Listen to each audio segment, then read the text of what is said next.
Because it's summertime and, everybody's home all the time. So this morning we had a doctor's appointment, but, that's how it goes, right? I hope everybody else is doing well. Um, this week, I'm going to be the one doing a reading, uh, assuming my computer wants to cooperate with me, because it doesn't always, but I'm sure it'll fuck up. And Kat is going to be keeping me company. She'll be here any minute. So, I'm going to wait a few minutes, give her time to get here, and maybe anybody else who's interested, because, we're not going to get all the way through part one today. I really don't think that, unfortunately, because it took me 4 hours to read it through silently to myself, like a few weeks ago. And I'm not going to, it would probably take longer to read it all in one chunk out loud, right? So I'm not going to do that all in one chunk. We're going to have to do. So I'm really going to need some feedback when we're done. Hopefully, people will let me know if they want to hear the rest of it. What up, Phil? What up, Belle? Oh, Kat's here! Hooray! Went live exactly as you got off work. Well, welcome to the party. I'm supposed to be actually reading my novel today. You remember that, or is this a coincidence? What's up, Kat? Hi, I didn't know you wanted me to come join you live. I was waiting in the audience. Oh, girlfriend, no, I really I was need like, some oh no, I'm not company. set up. I'm like, you know what? It's fine. I'll just go on. You can see a dark purple Oh, okay, you don't have to be on image. camera. No, I take full responsibility for that shit. I was like, oh, okay. Thank you. I'm sorry. I thought we talked about this because, like, I am so nervous.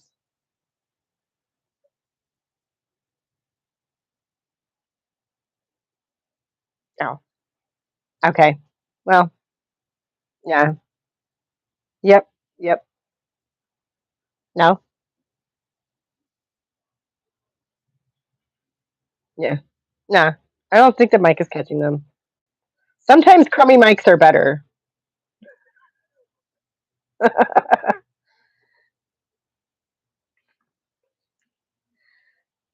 Exactly.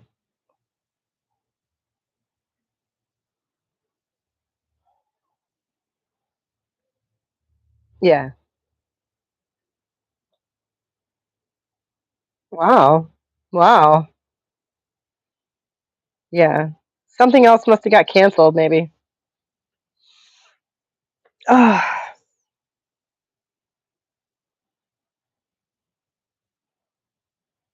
Mm.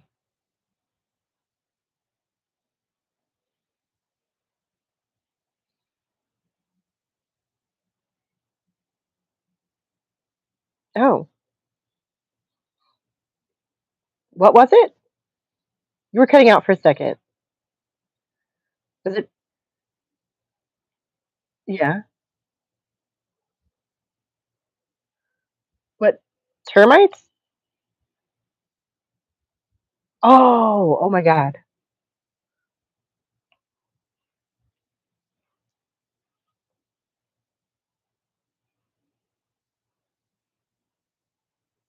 And they just burrowed right in, and like it just rotted the wood from the inside out, like termites, basically.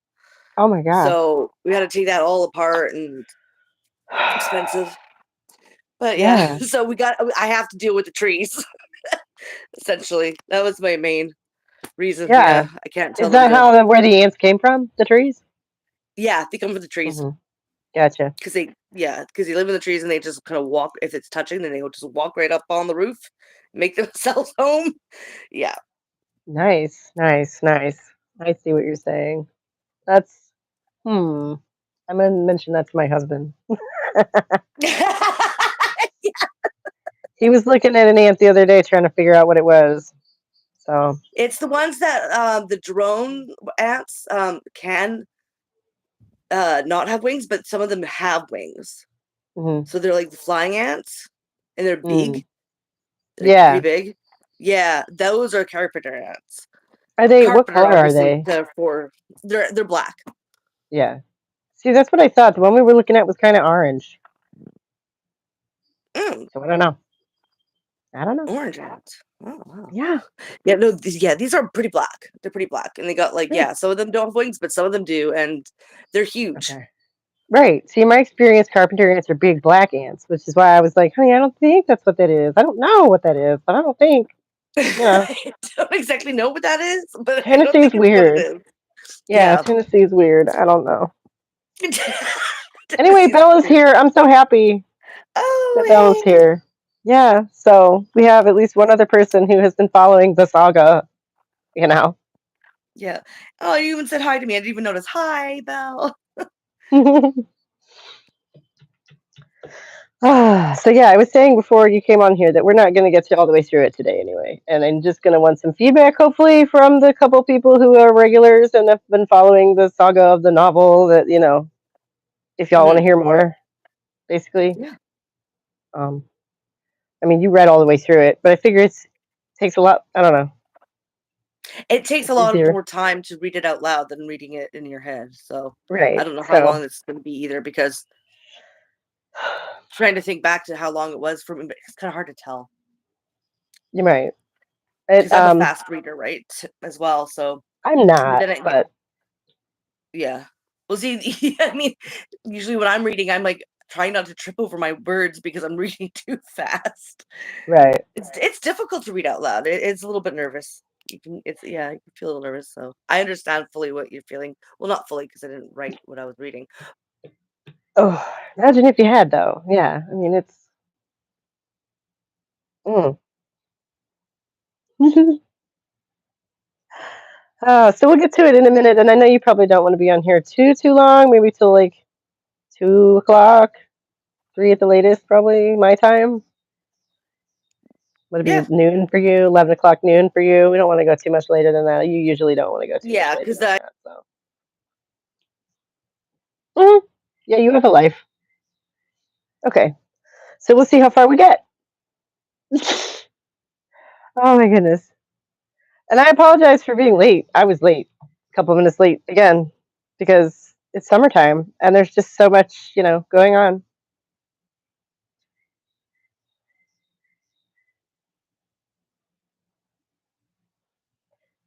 Mhm. Mhm. Yep. Yep. Yep. Right now. No, no. Never fun things. This is the fun thing. So of course I'm so nervous. Yeah, hi, sorry, Longhorn. I think we had a bunch of people like rush in and then leave because we're not cool. It first came on. It first, right. It comes on. That happens. There was so like a lot of the time lately, actually, where will pop on, and I think it's just we're a new live stream that's on, and like a few people will kind of come over and check us out, and then be like, oh, and leave.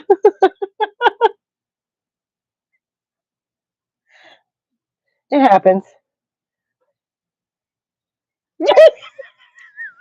Right, right, right. Which is why I'm actually giving it a few minutes to settle out, and the few people, like maybe Geek Girl. Maybe Geek Girl will come by, there's a couple of the regulars. Maybe Joe will come by, Alfalfa, right? Just to give people some time to trickle in. Hmm. Right. Alfalfa was one of the true troopers in that, yes. So yeah. Um, what's to talk about? My goodness. Well, oh, I know, but what do we actually want to talk about? Oh, I don't know. I had a bit of a turn the last week, a couple weeks ago. I don't know. You saw part of it. I just am so like I had a panic attack, basically. I don't know. So well, because I had, the medical test done, and I still need to get I had the thyroid test done, and I still need to get the menopause test done. But the thyroid came back normal, so I'm like, okay, am I just losing my mind, or Could be.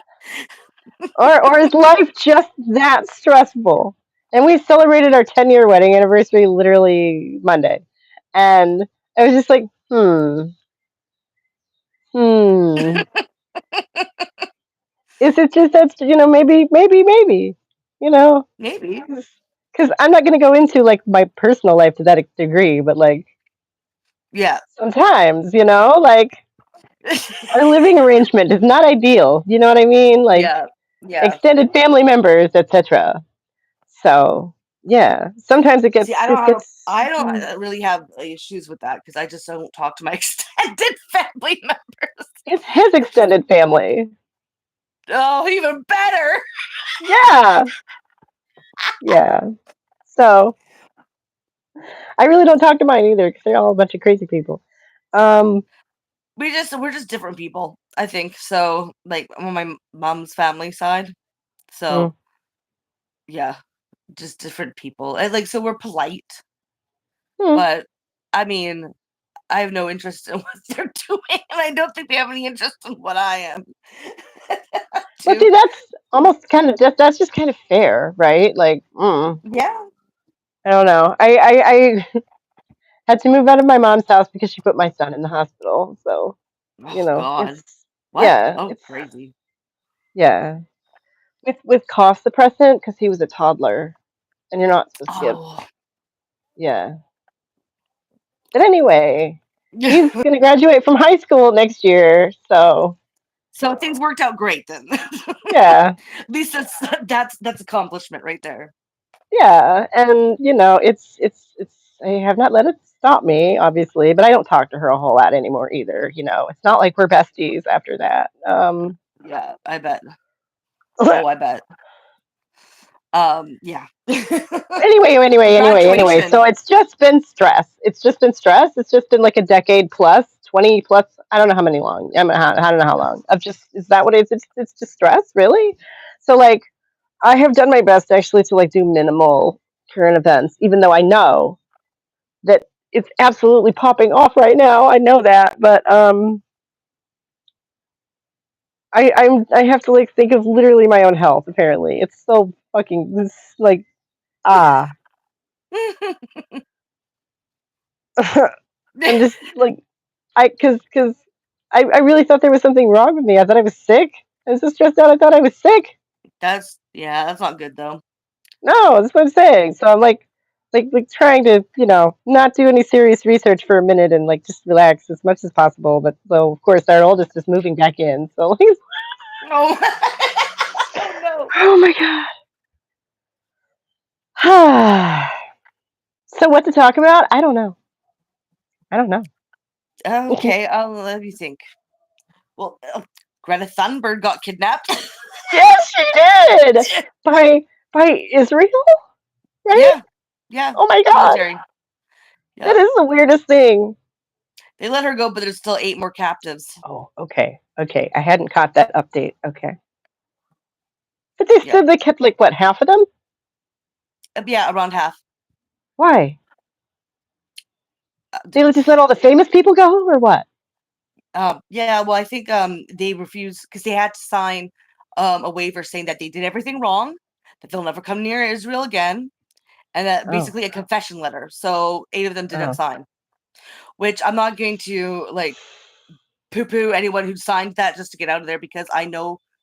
Okay, so this happened before when they would try to give aid to Gaza, but this was back like 15 years ago. I know someone who was on the flotilla there, and they got in the middle of the night. They got to try to send food aid on that. In the middle of the night, military IDF soldiers came and they boarded the boat and tried to sink it. They killed about 10 people.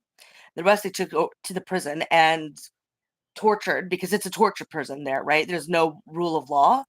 And the guy that they were able to get eventually released, but the guy that I know, who's my friend's boyfriend at the time, he never same since, right? PTSD, like really complex PTSD from that.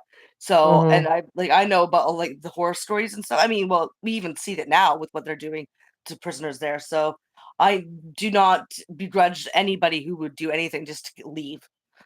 Yeah, I just So, wouldn't want to be a foreign combatant in any kind of like prison. no, Like, well, I no, mean, they're not there to be for combatants, right? They were there to try to literally like give no, I know, aid.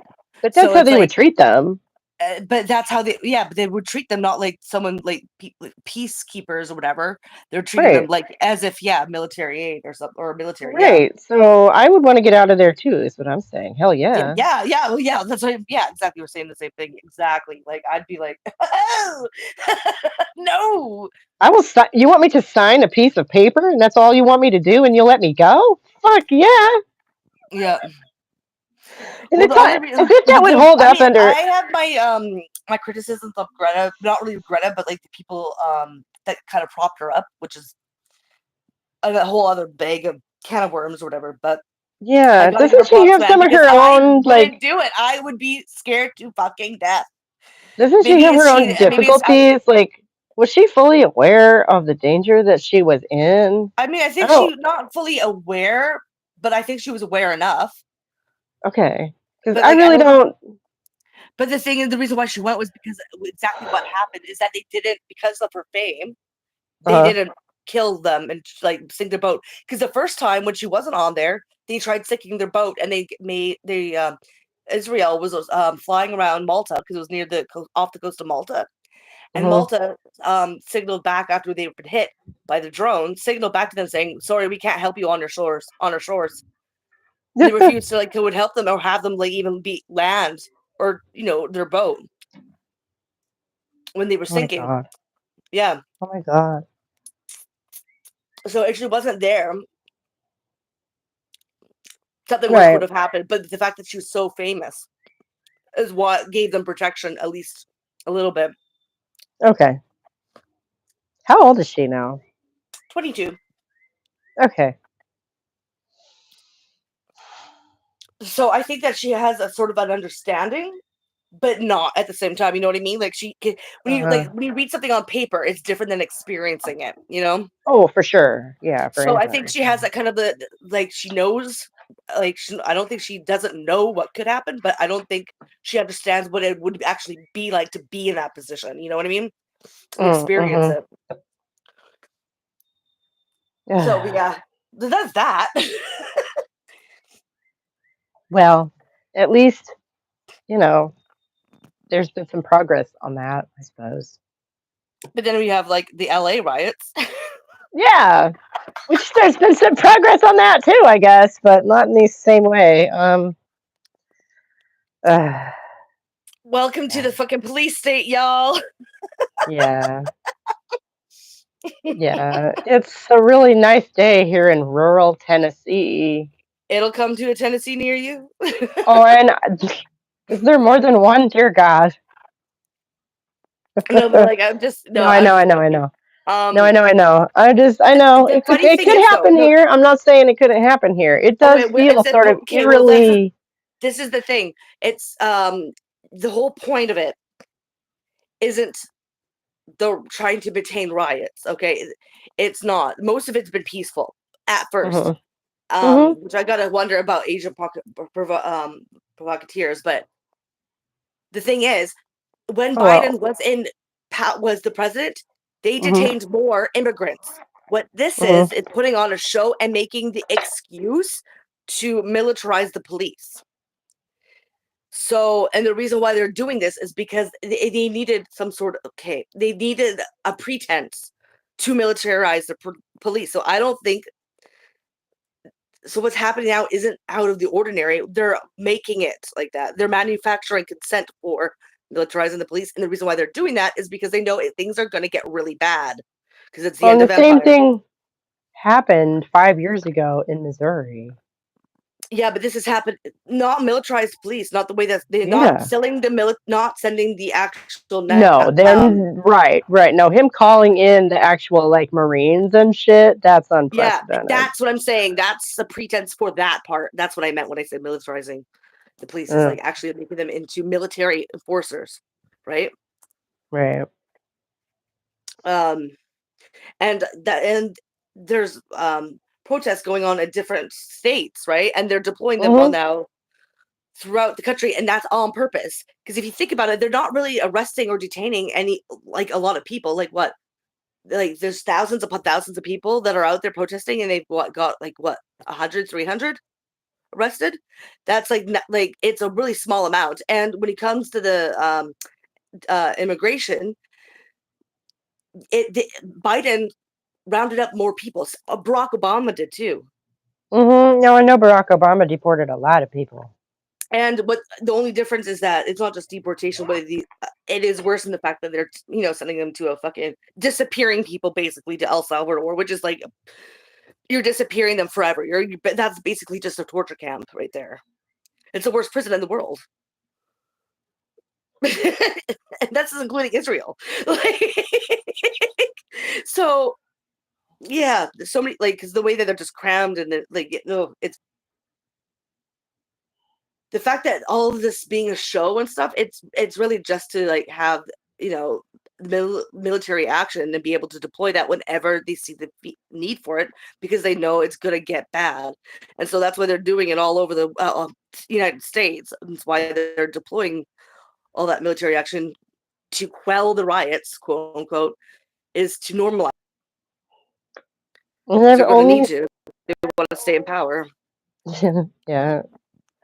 And I've only seen one person say the thing that I'm worried about, which is in another 5 years after the Trump administration gets done ruining a bunch of shit, then the other side gets to come in and say, be the heroes and institute whatever they want. Oh, you're not. No, I know I'm not, but I've only managed to find one other person so far saying that. Really?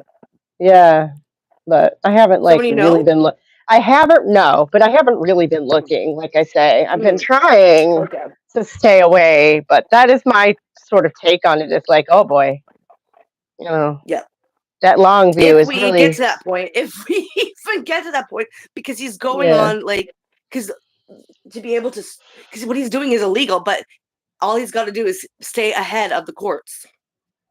Mm-hmm. Right. And the barriers with that. So, I mean, because if you listen, I forget his name. There's this guy that's a big Trump guy. He wrote a book. He's talking about how they need a CEO to be king, kind of a thing, right? To be the Lord. This is what our country needs. And that's what they're trying to usher in, is just basically a king, a ruler, a strongman, an Ubermensch. Right. No, and looking into the Curtis Yarvins and all that stupid shit. Is that all the Curtis philosophy? Yeah. Probably, yeah. And all the philosophy behind all of this shit is basically what started me down the path of a little nervous breakdown right here. So I'm I know what you're talking about. Okay, yeah, that's it's exactly really scary. I was talking about. Yeah, it's so scary, and I just. And don't think I'm exempt because I'm in Canada. They're passing the same sort of laws with these Bill C2 with the immigration and all that, and that what they're doing right now, doing the same thing in Canada, because they know it's a planned operation. This is all thought out. This is what I say when people try to make oh, Trump is so dumb. It's that you fail to realize he's slimy, he's a disgusting human being, but he's not actually that dumb. He wouldn't be in power like he is if he was. He wouldn't be able to maintain it. He's just slimy and it's snaky. Don't underestimate people. They know what they're doing. It's not like they don't know what they're doing by the seat of their pants. Because I find that a lot. People make that sort of judgment, and I'm just don't well, it's because you need to really start taking it seriously, not just hand waving it and claiming he's dumb. Well, because the idea that a bunch of people are all in this secret cabal together and not a single one of them has told anybody, that's just ridiculous. You mean to tell me that government officials are competent? Haha, laughable. Right? That's people the in attitude. Power making billions of dollars are that's the attitude, running though. The country. Yeah, it is. I've heard this verbatim. So, from more than one person. That's the attitude. That no, there can't possibly be any kind of conspiracy from behind the scenes to make people extra money. Nobody does that. They'd have they're all see people in a bunch of incompetent bureaucrats. Yeah. No, but, they're just a bunch of incompetent bureaucrats. Yeah. It's okay. Just oopsies. It's just a group of oopsies. Yeah. Yep. Unfortunate circumstances. Coinciding. The same unfortunate circumstances that just happen to have the same outcome over and over again. Yeah. Yeah. Yeah. where they get richer. Yeah, and have more power. Yeah. And while people like are getting doing worse and worse. Yep. Oh yeah. Yeah. No, I like you're just like, okay, so I'm taking out the wheat. Yeah. Like I say, I am genuinely, and it's actually really difficult. Like, it's very difficult. I don't know if am I like, I almost want to say like I'm addicted to adrenaline or something. You know what I mean? Like, it's really hard to put stuff down, and I feel like, no, the real world is spinning on out there without me, and I'm like, this is my life though. Like, where's the real world? I don't know. This is where I am at the moment, like mentally. Because obviously they're both real, but Yeah. you know what I'm saying? Like, I No, need I to know what touch you're saying, and grass, I guess. that is the Like, problem is that we like a lot of the times you just can't see on a macro level. It's hard to see that, so it's kind of I'm like obscured. stuck on a macro level. Yeah. Well, that's the thing is that when you like a lot of people can't see it. You know what you know if you look like Yeah. if you just know what you know, but like what like it's so like difficult to try to like comprehend what to do. So Right. you're And stuck, just sitting there going, "Well, this shitty." well, this is insane. And it's the Yeah, same. Yeah. this isn't And nice. This isn't right. Why? Like, can we do something about this? then I have to But turn around and go grocery shopping. yeah, and Like, I'm like, I don't want to fucking think about like which eggs are cheaper where. and then I go into the grocery store and they're playing like a really raunchy disco song in the grocery store. And I'm like, what world is this? What is happening? Is this real? Is Yeah. this a cosmic joke? This has got to Yeah. be some cosmic joke.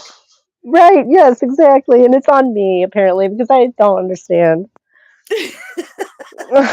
How do we get here, motherfucker? Right. Oh my goodness.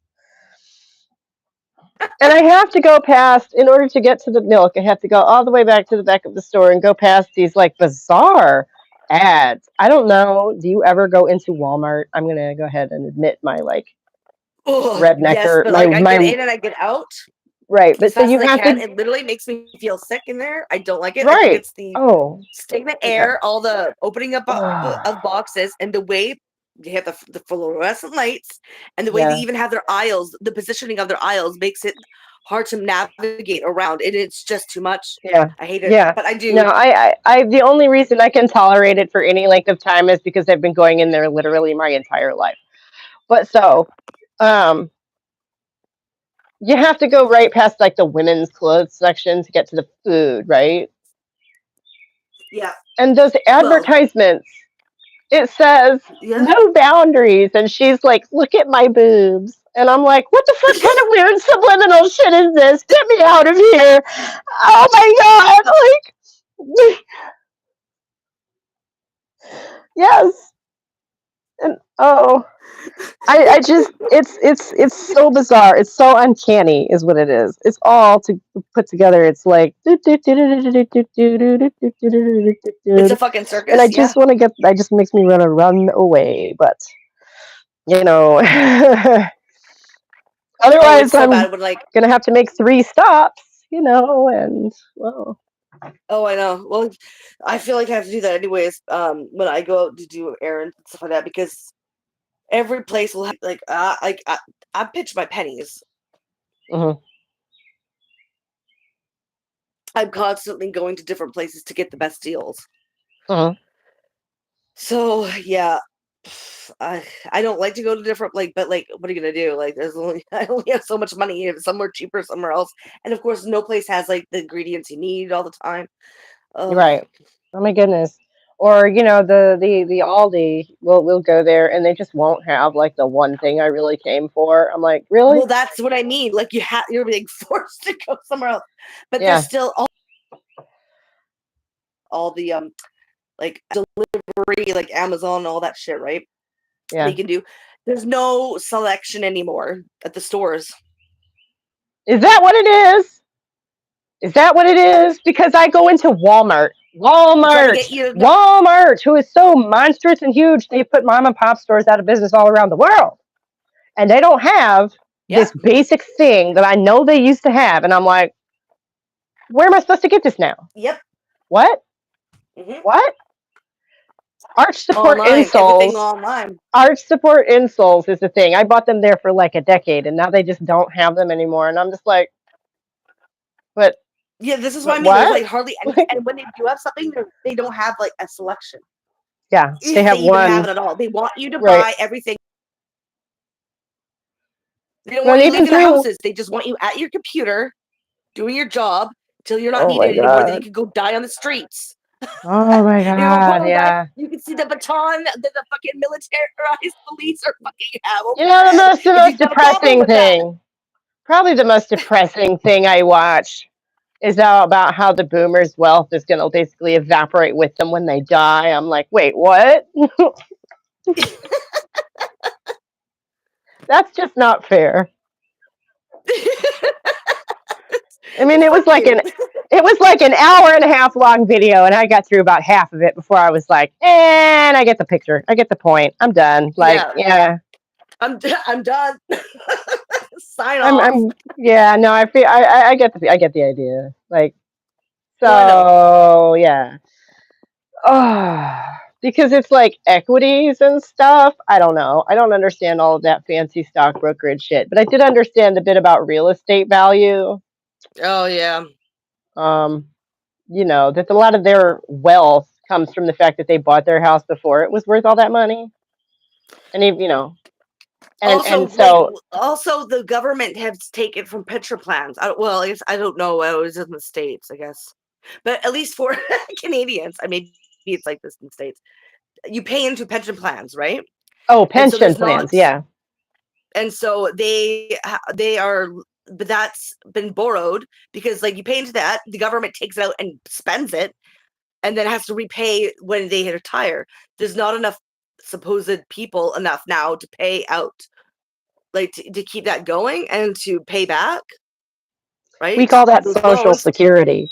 But yes, Yeah, but that's why they're same taking. deal. That's what they're taking.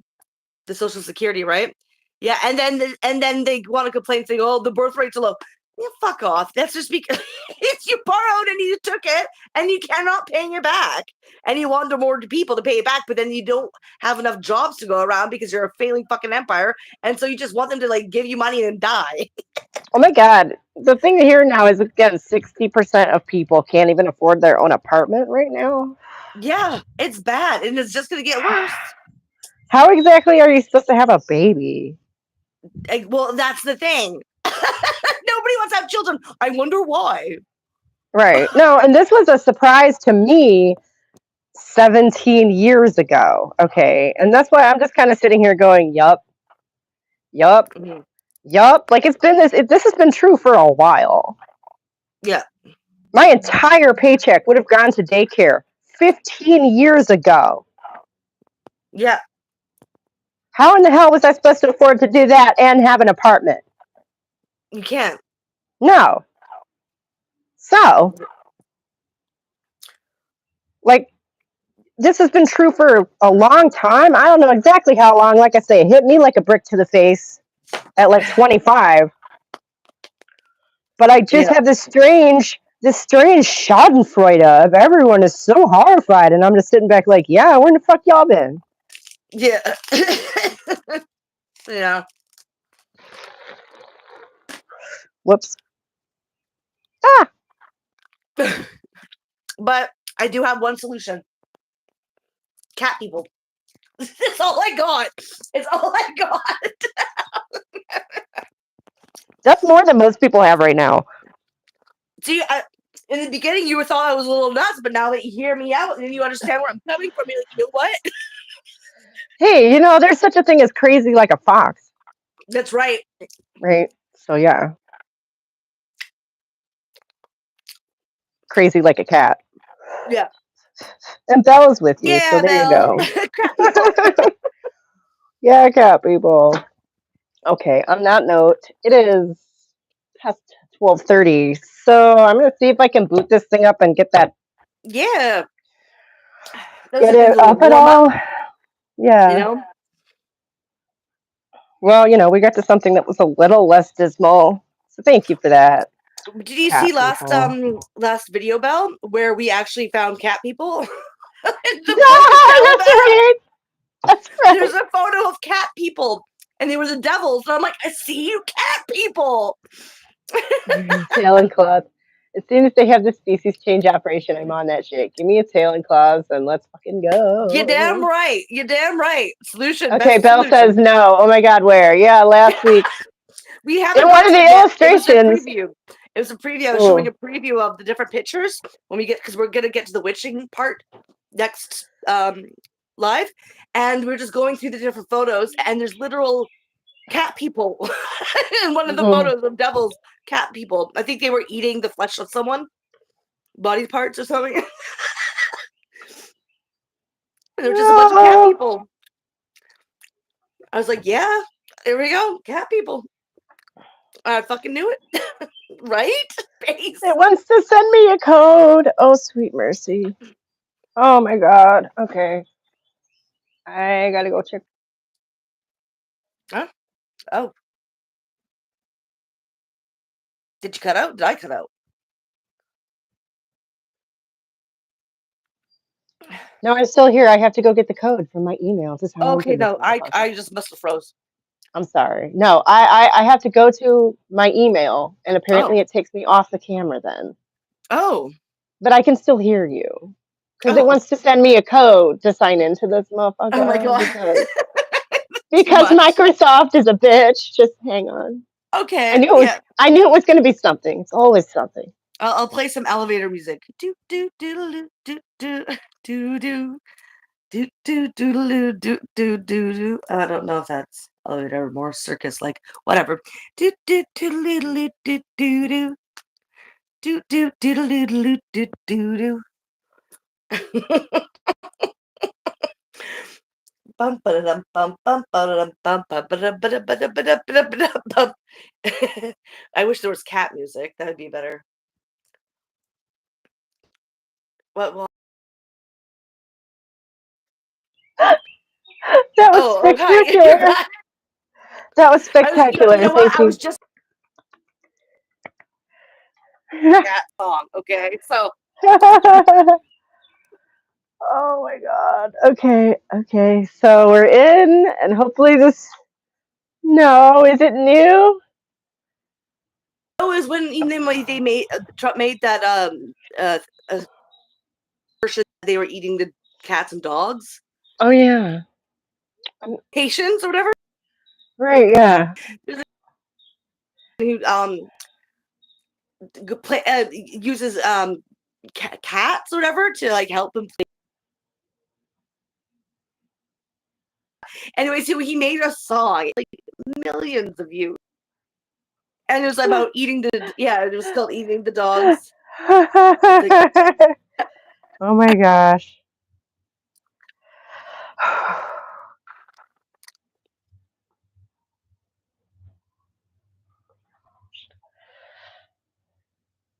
why? By the way, I'm a godparent to my bestie's cat, and when we finally get to meet in person, I'm bringing a little kitty Bible and giving this feline a baptism. Oh, with water? Poor baby. Right? That's gonna be fun. And do you have that all set up? Because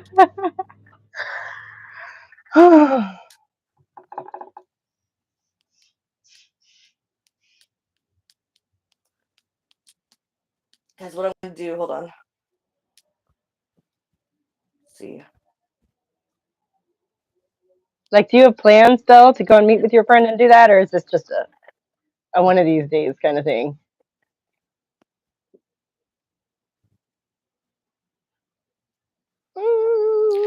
Here, I'm just gonna play it for you.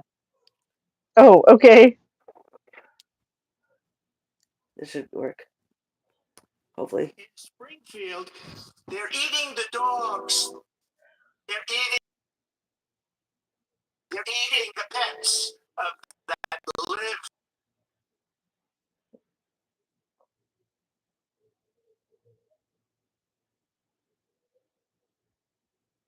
Eating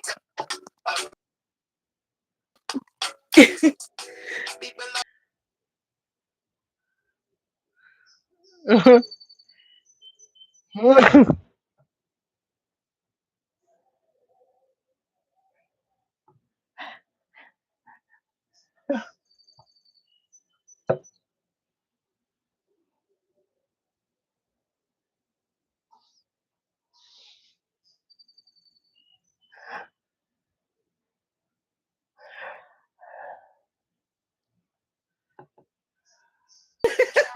meow meow meow.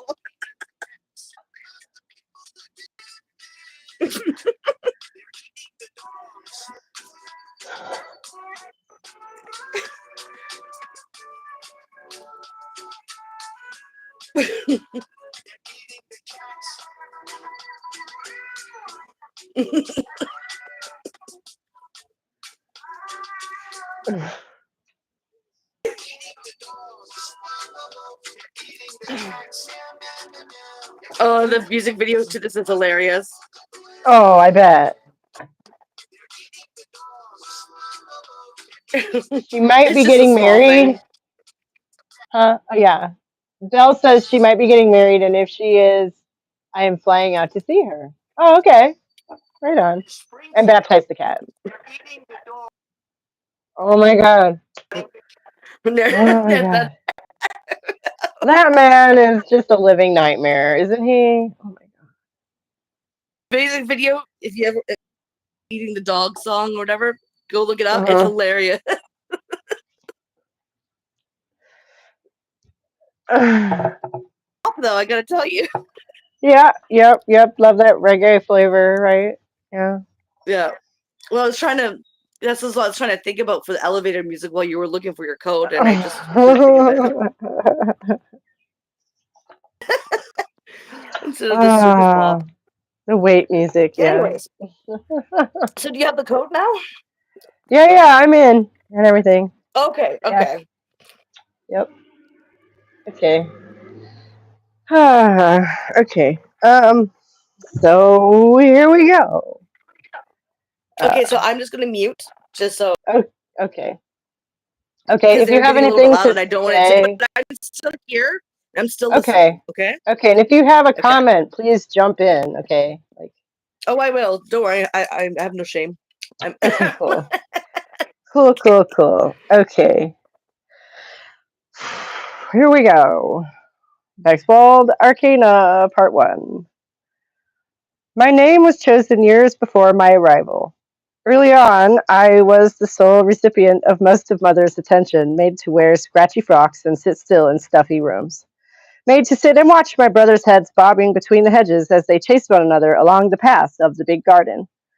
Freddie stopped near one sharp green corner, bending over and scooping away the white pebbles with his fingers. He dropped 3 pennies under the lip of the hedge, hastily covering them over. Georgie came skidding along, pointing. Here he is! Charlie, the eldest, tallest, and thinnest, strolled behind. Freddie, you've got to share. Fred's face was red, hands on his thick hips. But they're mine! Cookie give them to me fair and square for helping. She gave them to you, Fred, Mother corrected him, not looking up from the needlework spread across her billowing lap. Charlie shook his head, palm open before Freddie's red flower. Cough them up.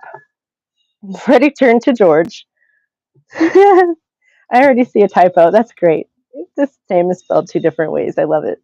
Who shoved out his own open hand. Bending down again with a sigh, he dug them out, giving one to each of them. Hey, I shouted from my seat on the long rise beside the garden. That's not fair. Corzan, snapped Mother quietly. Keep your voice down. Freddie turned, both hands deep in his pockets. Just as well to talk a bit of business out here. Father's voice chimed from the door below. The wisteria clung to the side of the house. Such a beautiful day, at last. A fellow in a brown hat and jacket followed him, nodding as he crossed the wide steps before the garden. Quite a remarkable setup you've got here. Indeed, a third wore a straw hat and blue jacket. These urns were from the King of France, were they not, Augustus? Father's dark head was bare, turning to answer over the shoulder of his black jacket. That's right, he chuckled, leading the way between the hedges, back when such a position was still available, you know. Brown and Blue laughed along, crunching across white pebbles. As they passed the boys, Charlie broke away to follow, Georgie close behind. Fred ambled back towards the rise, taking a seat beside me on the blanket. He pulled his feet in, crossing his legs, and I did likewise. My short blue skirt tugged over my thick stockings. Coco dear, said Mother in a sing-song voice, eyes on her needle, keep your knees together. I straightened my legs back across the blanket, a cool breeze rushing over the far wall below, trembling through the hedges and running up my legs. I held my skirt down, dark strands swirling across my eyes, wind gusting over the high lawn behind us and away through tall trees. She clicked her tongue. And get that hair out of your face. She reached down one long, slender finger, combing it away. I swear. She sat back, muttering to her needlework, you had better acquire some decorum before your sister arrives. Or brother, put in Freddie from my left. Mother pulled her thread, shaking her pale head beneath her wide-brimmed hat. No more boys. This one is another girl.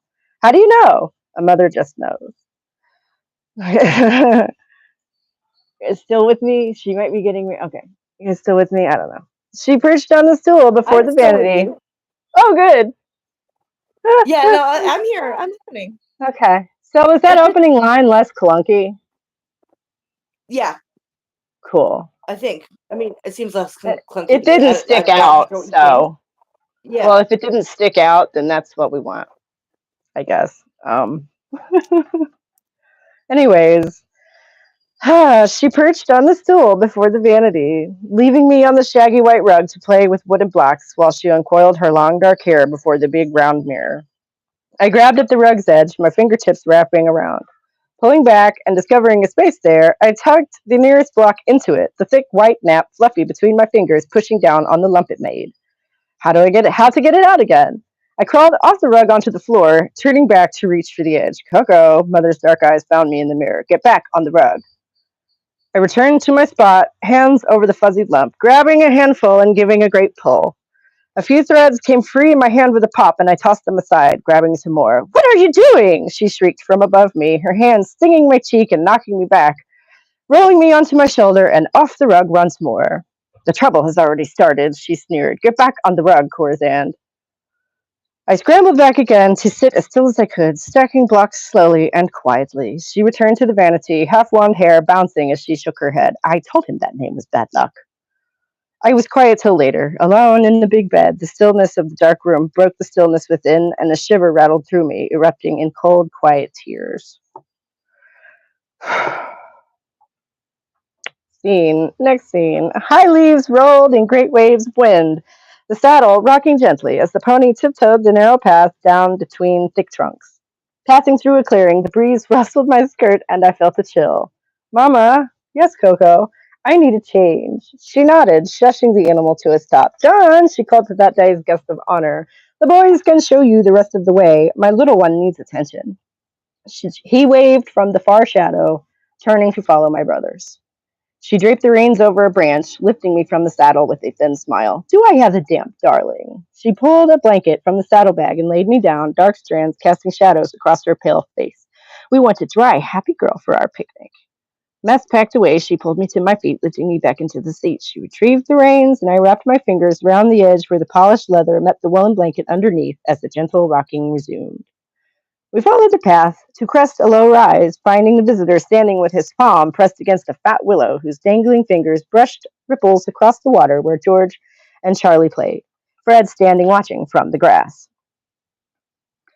Lovely spot, said the visitor, reaching down and pulling off his shoe to lay it beside its mate. Is the water cold? Usually, she chuckled, pawing through the saddlebag.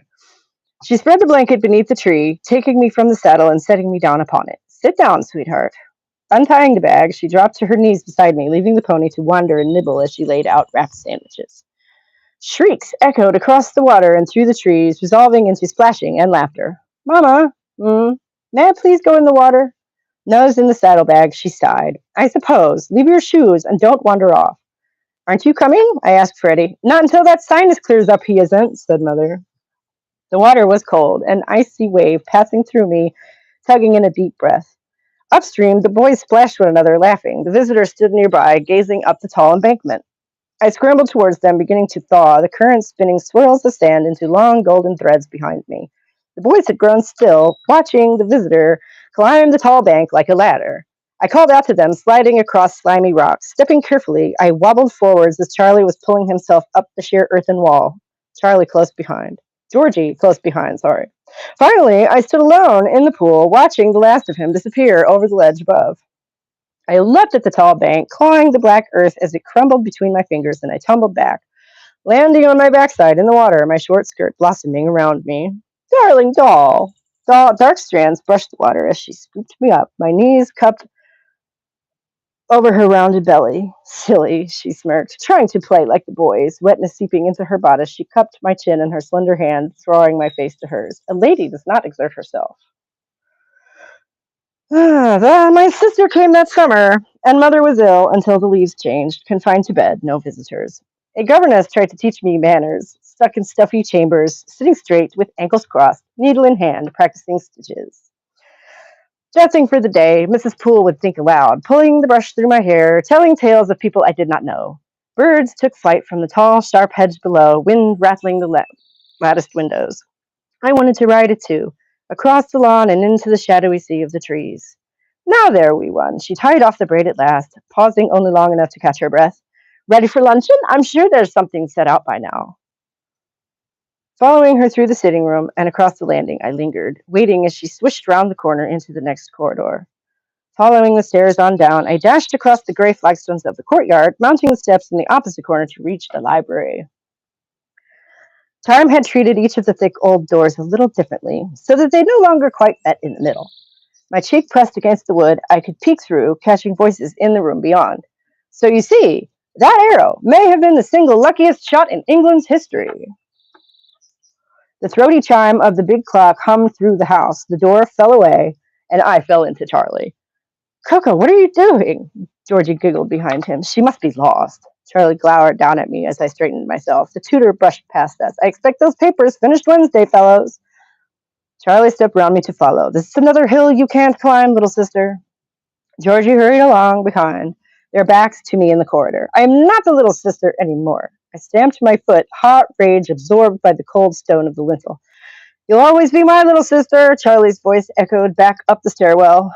Alone in the doorway, trembling rage reverberated back up through the floor, vibrating window panes, buzzing along thick ceiling beams and through me, leaving me shaking.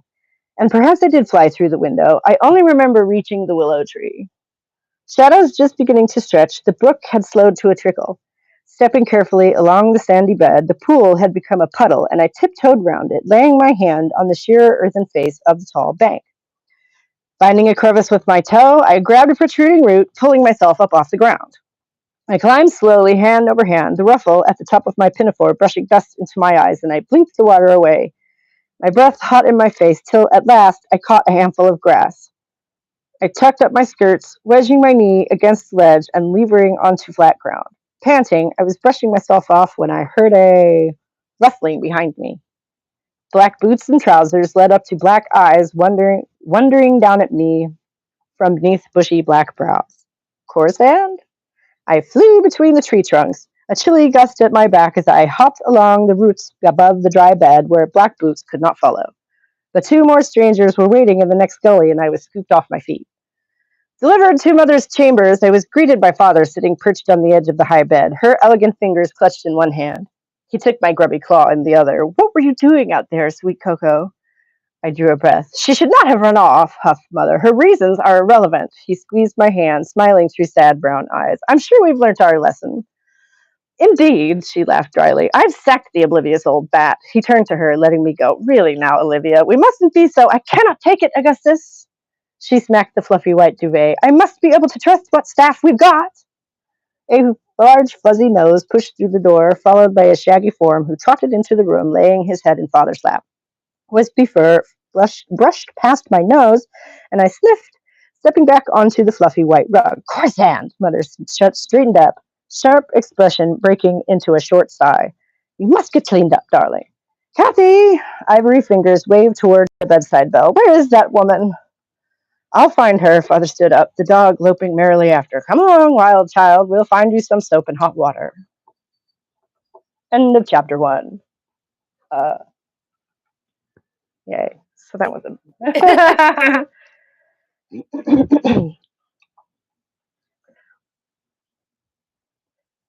yeah. Okay. God, that first part was so... Okay. And that first part feels so boring to me, and I don't know if it's because I've read it 1,000 times or not. Is it boring? It's kind of dry, right? No? Okay.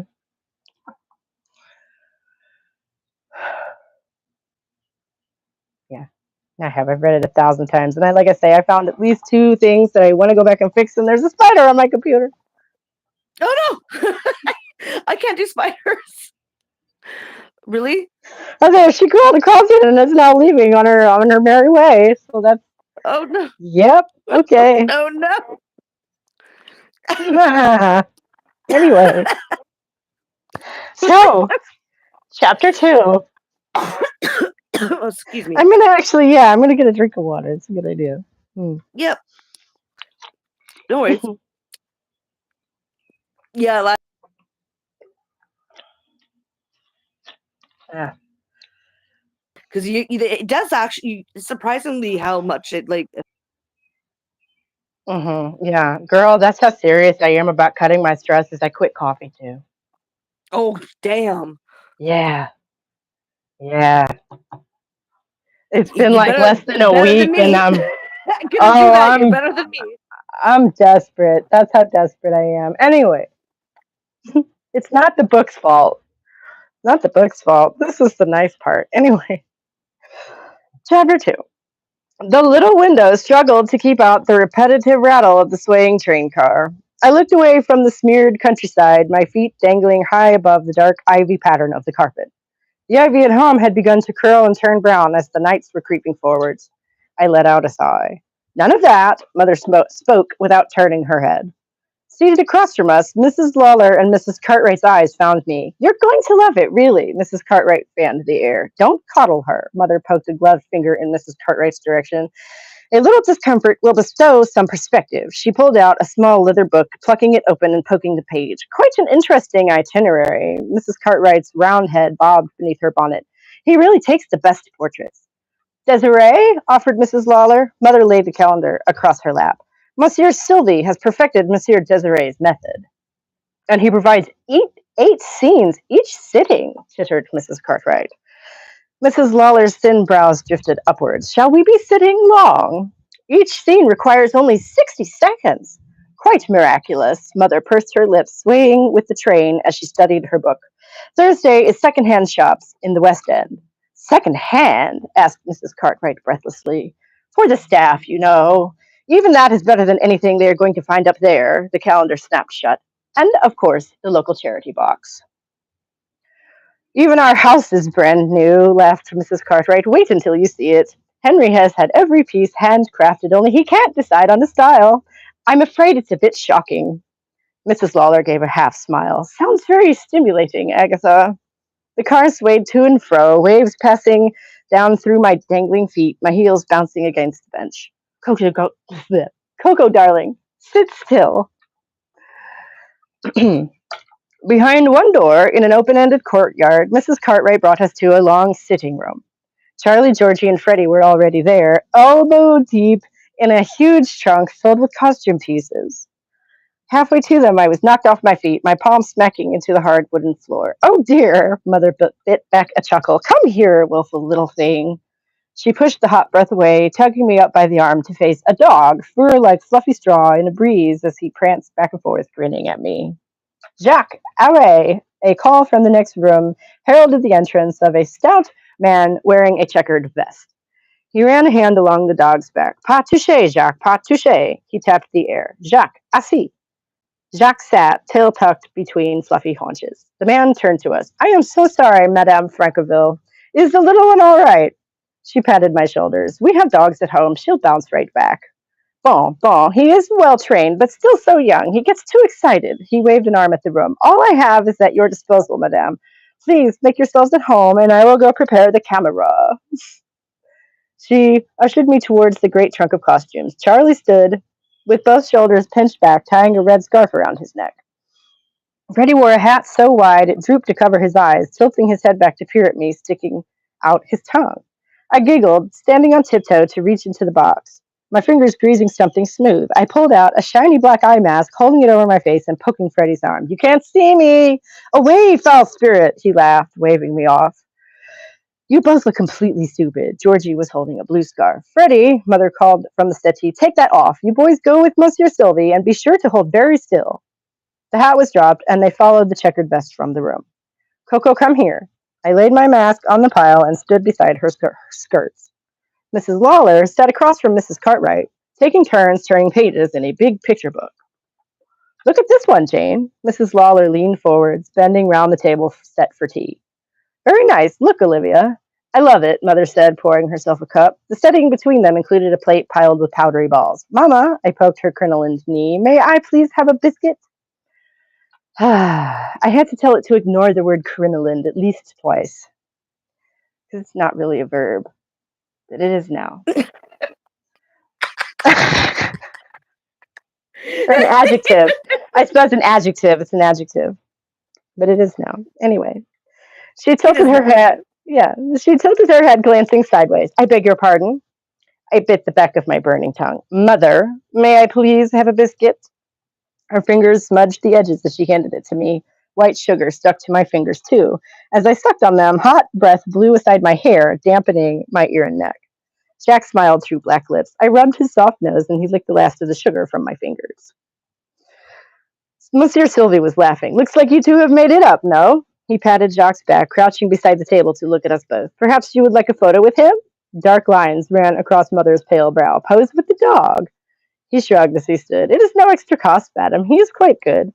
Jacques and I smiled at her. Please, Mother? She sighed, hand to her breast. It is not what I had in mind. Have you filled all the scenes? Asked Mrs. Cartwright. No. Well, I think it could be charming. Mother blinked hard. Are you going to sit with them? The other patted her skirts. I'm not dressed for it. We had ours taken in June. Mrs. Lawler set down her teacup. I will sit with them. Bon, bon. Monsieur Sylvie clapped his hands together, but you will have to sit very, very still. His dark eyes fixed on mine. Can you help him to keep still, mademoiselle? I nodded. He led us through the rear doorway and down a short corridor to a large room hidden behind black drapery where, at one end, two cushioned chairs framed a short pillar. At the other squatted what looked like a huge metal insect. He reached into a pile of things along the far wall, producing a lopsided block. Laying it before one of the chairs created two small steps, and he guided me to my seat before removing it, my feet left dangling. Mrs. Lawler sat opposite, matching gloves and bonnet tucked neatly into place. The man clipped a thin chain to the dog's collar, giving the wooden handle to me. You must hold his lead, and he will stay focused on you. If you are still, Jacques will be still. Can you be still, mademoiselle? I will. Jacques, assis. Jacques tucked his tail just beyond Mrs. Lawler's hem. Jacques, rest. The dog lay on his elbows, panting lightly. Bon garçon. He stepped back, taking in the scene. To pose with such beautiful ladies. You are a very lucky mutt. The man tilted his head behind his long beard, studying us. Madame, put one of your gloves on the pillar and grasp the other as if you were taking it off. I'm sorry? It will give the portrait a sense of motion, madame. Ah, I see. She nodded, following his instructions. Bon, très belle. He backed away, bringing his fingers together before his nose. And now, beautiful ladies, please be very, very still. He turned, darting beneath the skin of the giant metal insect in one smooth motion. Jacques let out a whine, but his eyes stayed with me, holding the pose until Monsieur Sylvie emerged. Very good, ladies, very good. I'm sure he will fetch us when Mrs. Cartwright's voice was in the corridor. 60 seconds indeed. Mother tossed back the drapes, striding into the room, Mrs. Cartwright at her heels. I am sorry, madame, stammered the photographer. We were just finished. Perfect. She smiled abruptly. The last few scenes are mine. I will fetch another chair. That's quite all right, she approached, nodding to Mrs. Lawler. I prefer to stand. Holding my breath.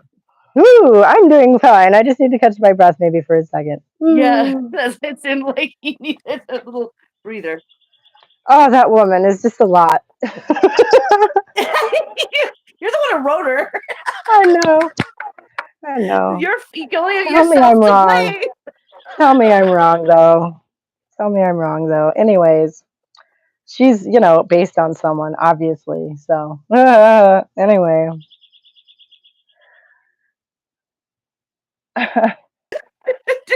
Shh, don't say that. Well, I mean, you always mix in people you know when you're writing characters. That's what people do, right? No.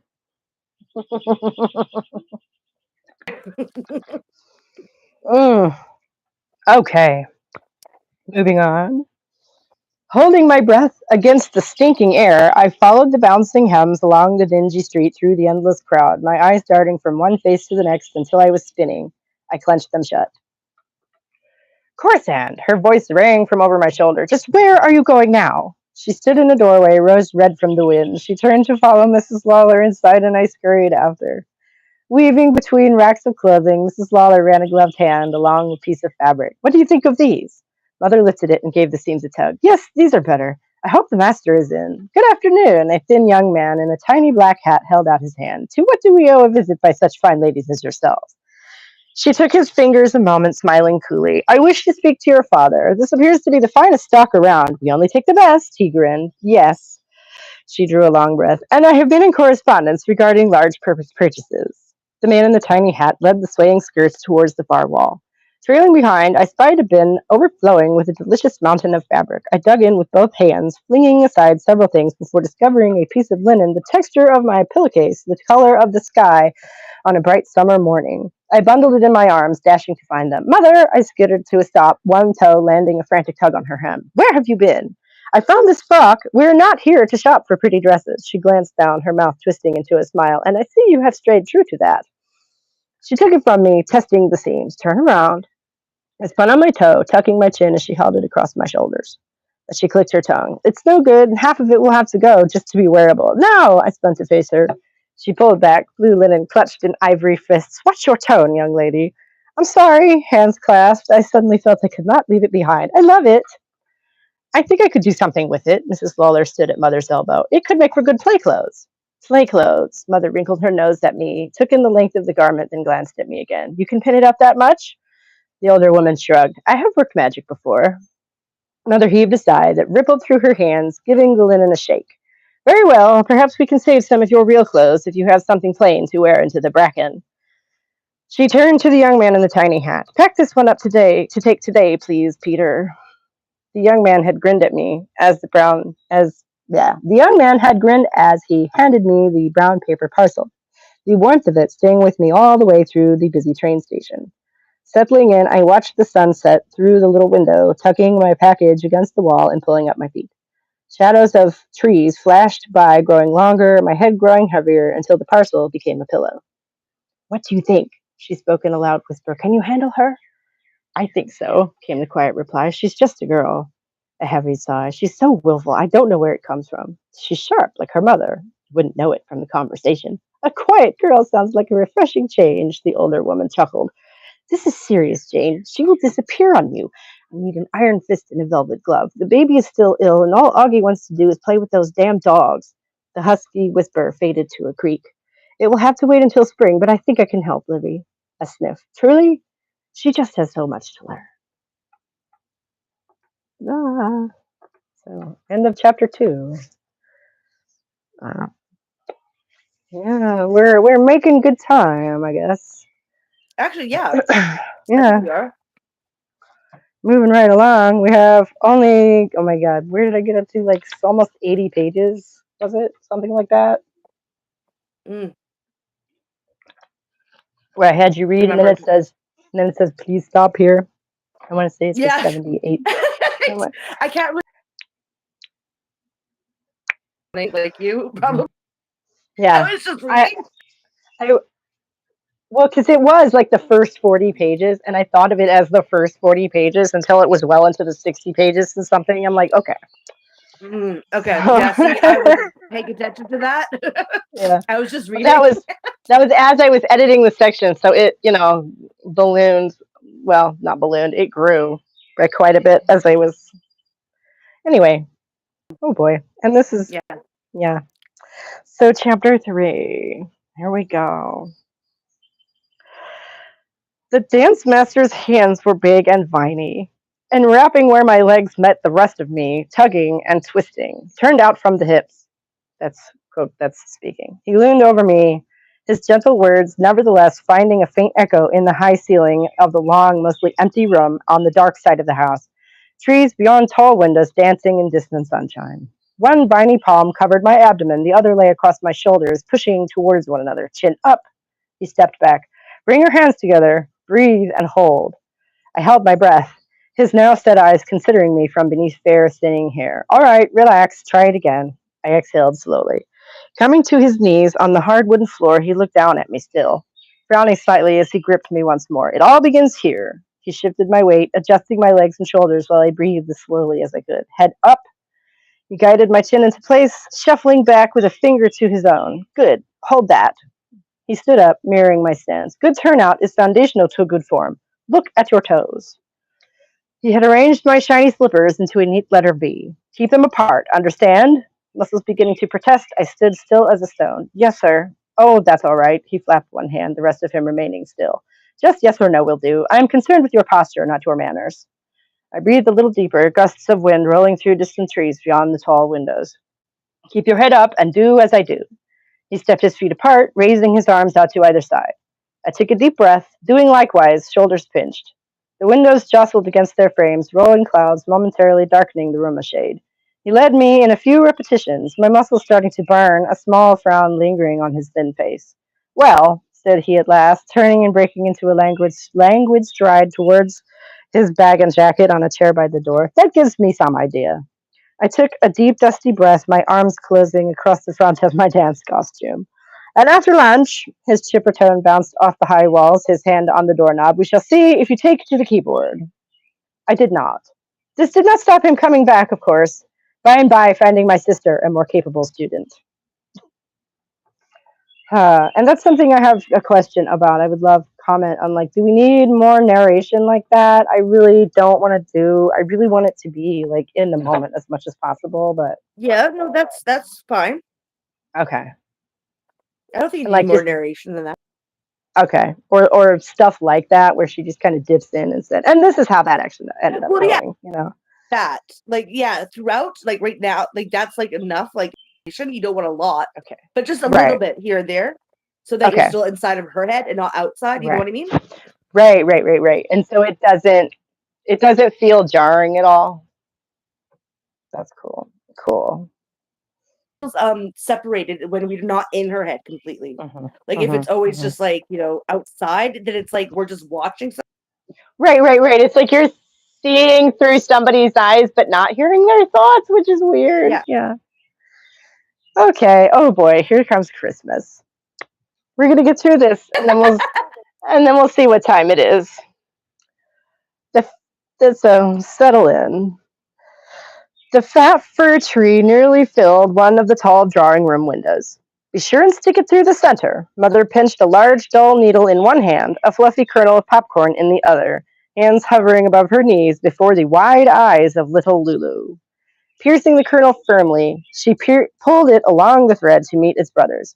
Your turn. She handed the needle to Lulu, rising from the settee and crossing to the window, the Christmas tree, and me. Mind you, this woman just handed a giant needle to like a 2-year-old. Anyway. Um, up the hill, across the high flat lawn, dark patches in the snow showed the melt from a warm day. Spotted among them was the arc of my own footprints, remnants from that morning's escape plan. She said they never found you today. I clipped a thin silver candle holder to the flat tip of a fat branch. They didn't.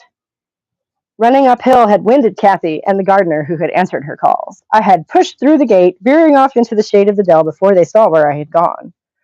I retrieved another clip from the box on a nearby chair. Where did you go? Into the bracken, of course. This is not spoken. Pinch the branch with one hand, squeeze the clip with the other, release. I bit back a giggle. Coco, her tone was a warning. This is not funny. Suppose you were to get lost. I turned, stepping to the box for another clip. I could never be lost out there. Turning back, I saw her hips rock as her hand landed there. You cannot keep running off in this weather. Anger now. You could freeze. Push, squeeze, pinch, squeeze, release. Are you even listening? Pivot, step. Of course, mother. Mama, I did it! Lulu's sticky face beamed from across the room. Good girl! Her reply a little sharp. The praise was cut short by the sound of barking dogs echoing up from the courtyard. Daddy's home! Lulu clapped, dropping the thick needle into the bowl of popcorn. She bounced across the rug, the string catching her shoe and spilling tiny white clouds underneath both sofas. Lulu! Mother stooped towards her, arms outstretched. I'm sure the dogs will clean that up. She scooped Lulu to her hip, heading towards the stairs. Moonlight had settled across the lawn, icy footprints gleaming like dark sloppy jewels, and rich white brocade. Christmas Eve tea was cake and puddings with roasted nuts, 4 even portions of popcorn in crystal bowls set at perfect intervals round the high table. Before the roaring hearth sat a long wooden tray, leftover shells and kernels rolling in its corners. Cushions lay stacked beneath old quilts along with Lulu's floral duvet. Tiny white candles twinkled in their little silver clips, reflected in red baubles like swollen glass berries, prickly boughs laden with garlands of popcorn. Several packages lay spread underneath, wrapped snugly in red and white paper. I leaned back on a cushion beside Freddie, letting the fire claw at my bare shins. Now, Mama, Lulu's brown head bobbed just below the lip of the tall round table. All right, she balled up her napkin, setting it on her empty plate. Augie, are you ready? Father's knee lay on the tabletop, the rest of him hidden behind a newspaper. Yes, Livy. Then put that paper away. He folded it up, setting it down and twisting in his seat, looking towards the tree. Come along, then. She led the 3 of them, Lulu squeaking with excitement. You too. She waved us over. Coco, Mrs. Lawler has sent you something. Fred scoffed. Teacher's pet. Great, more jewelry. Shut up. Pulling myself away from the fire, I caught a draft crossing the room, tugging my housecoat clothes. Charlie received his small gift with a kiss, returning with it to the table. Mother directed Georgie to the settee, plopping down beside his big box. Freddie took his in both hands, trotting happily back towards the hearth. And 2 for Coco. She handed them to me with a raised brow, and I carried them back to my cozy nest. Lulu's squeal and the ripping of paper let us know to begin. Mother's red package was small and square. Within was a thin gold bracelet tucked into a wisp of cotton. The one from Mrs. Lawler was rectangular, wrapped in pale blue paper and stamped with tiny snowflakes. Tearing this away revealed a brown suede book, its cover delicately embossed with the letters C.G. All the letters within were empty. What did she send you? Mother peeked around the end of the settee. A book. What is it? I held it up with a stroke. There's nothing in it. A diary. A thin line appeared between her dark brows, but she blinked it away, smiling again. Do you like your bracelet, darling? I smiled back. Very much. Thank you, Mother. Happy Christmas, Coco. Happy Christmas, Mother. Fred was next, displaying his new pen and pencil set. I lounged back across the cushions, flipping through empty pages. What could I put in it? I set it aside, tucking my head into the crook of my elbow, rolling along with the fire in the grate into a low, pensive gleaming. Lulu's giggles bouncing Wait. off. Before you go on, Mm-hmm. I just want to say that rewrite that you did, Mm-hmm. much better. Okay, I like cool. that a lot better. It's like she wasn't like, what is it? Yeah. Like she knew what it Yeah. was. Like, Yeah. yeah, that there was more flippant. I like that a lot better. Just wanted Okay. to, Cool. yeah, Cool. the rewrite. Yeah. Yeah, it's good. Maybe. Okay, I'm gonna shut up now. No, it's good. Thank you. I set it aside, tucking my head into the crook of my elbow, rolling along with the fire in the grate into a low, pensive gleaming, Lulu's giggles bouncing off the high gilded walls. A fingertip in my shoulder startled me awake. What did you get? Georgie knelt beside me, features dark in the low light, holding out a stiff little man in a uniform. Fred lay beside me, sleeping face ruddy with heat.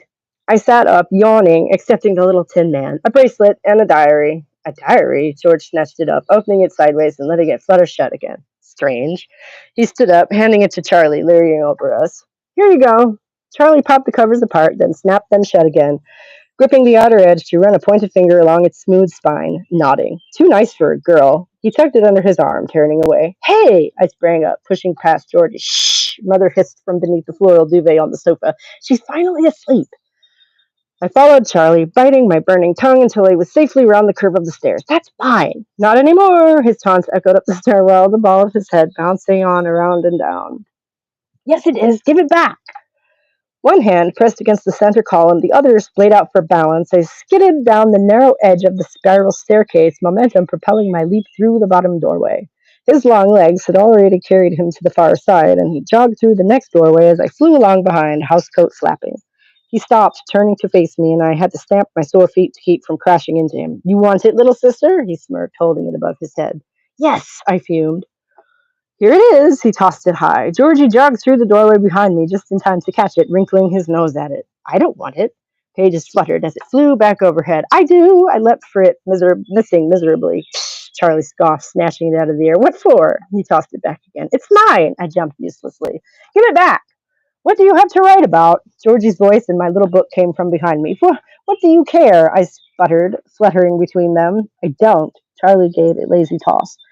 The book fell past Georgie's outstretched fingers, and I dove for it, but he was quicker. Tucking it to his chest, he barreled past me, ducking through a low doorway. I was right behind, nearly falling down a deep step at the mouth of a square corridor leading into darkness. A heavy creak echoed off the cool walls as I stumbled up another step, the stone floor biting my bare knees. Sorry. It's okay. Like I said, it's rough on your throat after a while. Oh. And it should be more humid out here. It's summertime. Where's that humidity? Oh my God. No, it's warm, but yeah. Yeah. I'm sorry. It's not anyway. It's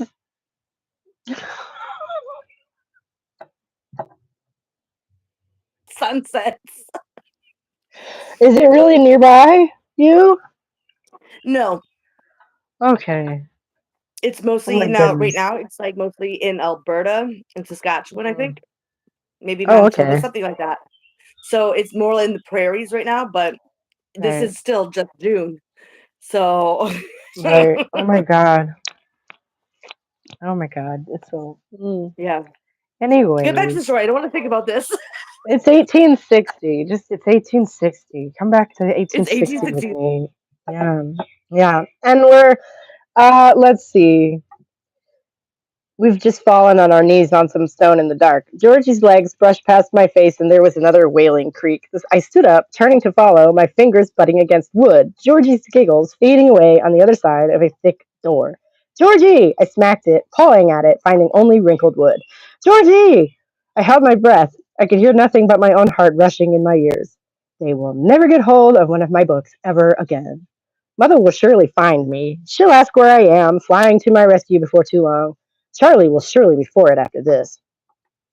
Sitting down to wait, I leaned against the cold wall, pulse still pounding. Beyond, I could just make out the wind, rising and falling down some unseen cavern. Knees throbbing, I tugged my housecoat round me, shrinking into it. Maybe I'm still asleep by the fire. The dark old stones reassured me that I was not. Letting my eyes stay closed, I listened to my breath and the breath of the earth, rising and falling like waves rolling in only to burst into foam, breaking against sharp rocks. The crack of a latch snapped my head back, receiving a hard kiss from the wall. There was another wretched creak, and the brightest light flooded in, followed by her voice. Corazon, get up off that disgusting floor. Firm fingers pulled me up and back along the corridor, light stinging my eyes, my flesh twisting in her grip. Her steps echoed as we marched along one end of the square courtyard beneath the cold, starless sky. She pulled me through the door, and pulled me up the stairs and across the landing to my chambers. Stay in here, you understand? My hands are full enough. I don't want to see you until tomorrow. Alone once more, I drifted through the sitting room to climb into my bed, the smell of so many quiet dreams at last slowing the thump of my heart, replaced by the ticking gallop of the mantel clock. The tip of my right little finger found my mouth, my pillows catching my tears. Footsteps approached through the sitting room, and there was a knock at the bedroom door. My voice caught in my throat. Who is it? The door swung open, and Freddie's ruddy face peeked from behind it. Brought you this. He tossed something, the door already falling shut again. The book landed with a gentle bounce, and I wiped my face with my sleeve, crawling to retrieve it, my raw knees catching on the blanket. Leaping from the bed, I bounded across the room, landing on the pink cushion of the window seat. The stone sill of the far window was loose, and, my back against the wall, I shoved it up with my shoulder, sliding the little book inside. The glow from the grate washed the dark room in orange, winter chill, seeping under the window, putting a frosty tickle across the back of my neck. I rose, tugged towards the heat, coming down on my knees on the shiny tiles before the fireplace. Like a hard stone step, I winced, leaning onto one hip, one hand on the smooth tiles as I cocked my head, studying the warm glimmer a moment before drawing back the grate and reaching it. I leaned forwards, grabbing the cool side of the biggest piece and lifting it, letting red, orange, and black fall across one another, crumbs tumbling between iron and tinkling onto masonry, a puff of smoke billowing up the flue, sweet sting kissing my fingers. I set it back among the coals, squinting as I blew on them, red shimmer hot across my face before waning. Reaching in again, I plucked up an ember like a large pebble, holding it between my fingertips. Its sharpness gave me a shiver, coaxing an internal flare, a hot wave rushing through me and out, passing through the ember in an orange shimmer. It faded quickly, the cracked husk hiding in a heart of ash. I tossed it back among the rest, bending forwards to give a good hard blow. Sparks flew, but it was not enough to catch. Beside the fireplace sat a stack of small logs, along with a tin bucket half full of twigs and scraps of paper. Laying two short logs the width of my arm across the coals, I sprinkled them with two big handfuls from the bucket before blowing on them again, flames springing to life. Paper curled orange, flickering yellow, singeing black. I tugged the grate shut with a rattle and a clack, mantel top clock ticking softly to itself. Brushing my hands first on one another, then on my skirts, I rolled onto my feet, orange chasing yellow and black. Whoops, that's a mistake because I added this. You can probably tell because she's in her nightgown. I was wondering Yeah, I rolled onto my change feet, of orange anything. chasing yellow and black about the room. I tossed my, yeah, no. Do. Anyway, so she gets in bed, knees throbbing, the mantel clock ticked to the shadows, orange chasing yellow and black across my eyelids. I don't know how I managed to do that. That's very silly. See, this is exactly why I need to do this. Thank you all so much, whoever is still listening. Oh yeah, thank you personally, especially, and I think Belle might still be here. I don't know. I don't see Alfalfa or Geek Girl or anybody, so okay. Maybe people will leave comments underneath when they watch later. Maybe that would be cool.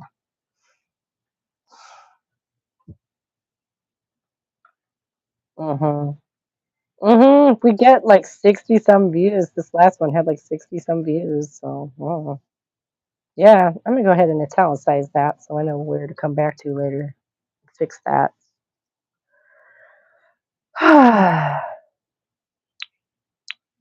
Yeah, thanks. Mm. So it's a little more like a wait what kind of moment. She did what? Like hopefully, yeah. It made it more um, visually. I see what you're going for now more, even Mm. though it's not worded correct. Completely Yeah. grammatically correct. I see what Right. you're going through more. Where the other ones was completely like I could see. Yeah. Right. It's like no. She's like full on just playing with it with her hands. Oh, cool. Yeah, we'll come back to leave a comment when I re-listen later. I'll have to have a wee think about it. But for this first part was good. Oh, awesome. Thank you. We are in the middle of chapter 3 still, I suppose. And this next bit is fun. This next bit is, and since y'all are my inner circle, I'll just tell you that this next bit is a massive bit of foreshadowing. Um, so next morning, oatmeal on a breakfast tray told me she might not come for me till the afternoon. I would be long gone by then. Now, okay, question. It is clear that she means her mother there, right? Okay. Would be. I mean, really. No, I know. Sometimes I'll just refer to her with the pronoun, you know, in that way to kind of imply that yeah, there is nobody else, and that's Yeah. kind of Well, the not just that. whole. The way she even thinks of her mother, her head like thinks about anything when it comes to like associated. Like Yeah, yeah, comes across, so you directly go towards her. right. Okay, great. That's I didn't realize I'd managed to pull that off. That's great. Yeah. Thank you. Um, okay, that's lovely. Next morning, okay, yeah, I would be long gone by then. Squinting in the bright winter light, I assembled my apparel from the tall wardrobe.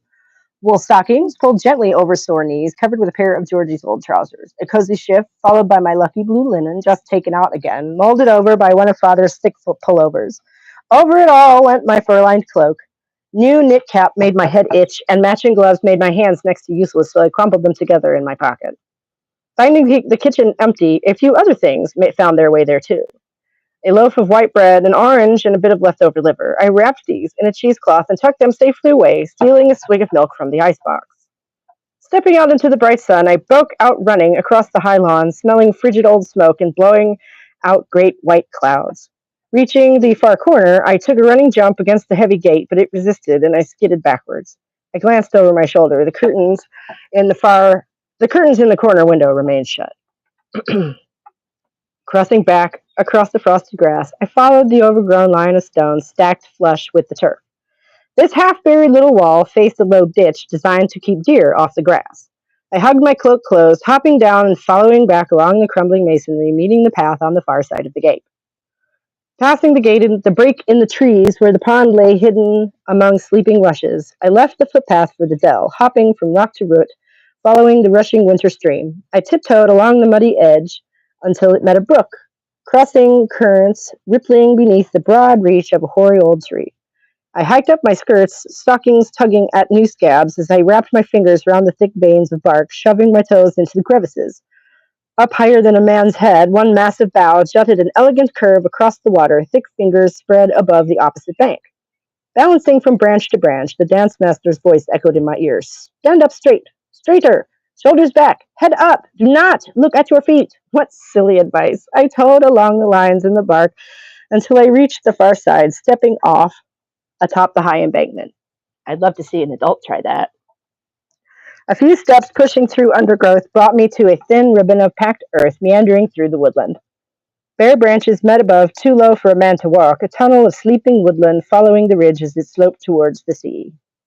Frosty edges dripped beneath bright sun, quiet interrupted only by the odd squirrel and my own soft footsteps. I put my cowl back, letting the light warm my face, weight seeping from my limbs. A bird let out a joyous cackle, wet snow leaving impressions of shimmer in my sight.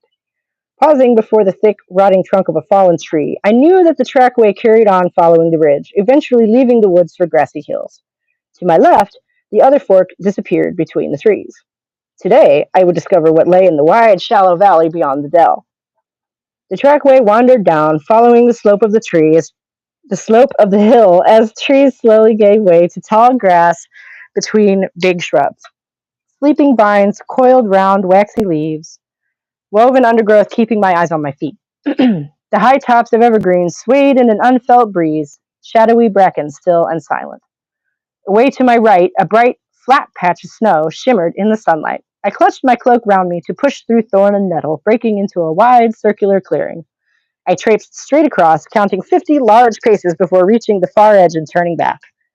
Near the spot where I had entered sat the base of an old tree, its flat center half encircled by spears of weathered bark, its thick roots like steps. A throne fit for a fairy queen. A pang in my stomach reminded me of the cheesecloth. I walked back across, stepping up the mossy roots, able to tuck my skirts and sit. I tapped snow off my boots and pulled my feet up, laying my bundle across my lap. I peeled the orange, stuffing a slice in my mouth, juice gushing across my chin. Giggling, slurping, I chewed slowly, sun warming my shoulders. It slipped below the treetops as I polished off the bread, the glow of the fairy circle beginning to fade into shadow. Sliding down from the stump, I stuck the cheesecloth back in my pocket, leaving the orange peel for my invisible hosts. Light broke stubbornly between bare branches, and I pulled my cowl forwards, diving back into the bush the way I had come. I lay my cloak across the settee, standing before the chest of drawers to empty my pockets. A few flower husks, a lovely stone, knit hat, and one glove. The door behind me swung open. Where have you been? Her tone held coiled fury. I held my breath. She walked in with a sigh. It doesn't matter. You can't stay out all night, can you? Continuing straight through the second doorway, she carried on talking from the bedroom. And you're just in time for service. If only I could find the fairies. I hoped you'd be sensible enough not to freeze in the dark, so I had Kathy make you a bath. The wardrobe door creaked. Hangers clanked. Go clean up and I will get your clothes ready. Behind the carved screen in Mother's bedroom, the porcelain tub waited full of warm water. Kathy helped me climb in, dampness wicking up my shift and making it cling to my skin.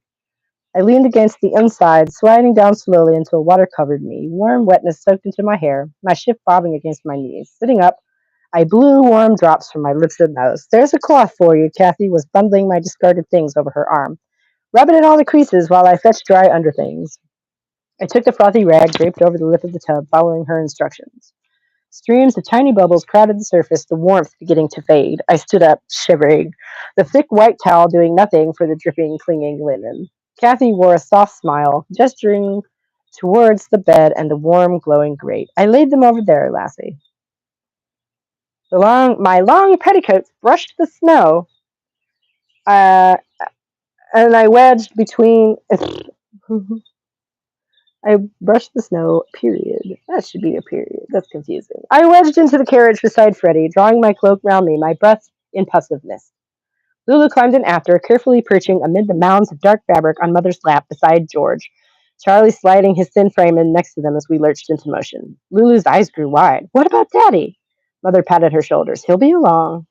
Gravel crunched as we turned onto the avenue, rows of thick trees smirking in the bouncing light of the carriage lanterns. Her gaze fell in from the window, landing on me. Where is your hat? My fingers flew to my head. I left it, and your gloves! He billowed at the back of my throat. Da-da-da. I lost one. Already? She clicked her tongue, her shoulders slumping with a sigh, her gaze drifting back out the window. Rolling along the village road between mossy walls, we passed groups on foot, all heading in the same direction. Lulu pointed a chubby finger. Where are they going, Mama? It's Christmas, darling. We're all celebrating the birth of the Savior. Little hands clapped. There's a baby? No, Lulu, not here.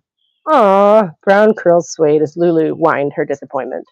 I choked back a giggle, bare hands folded neatly in my lap. Mother's back stiffened as we came to the bend in the road.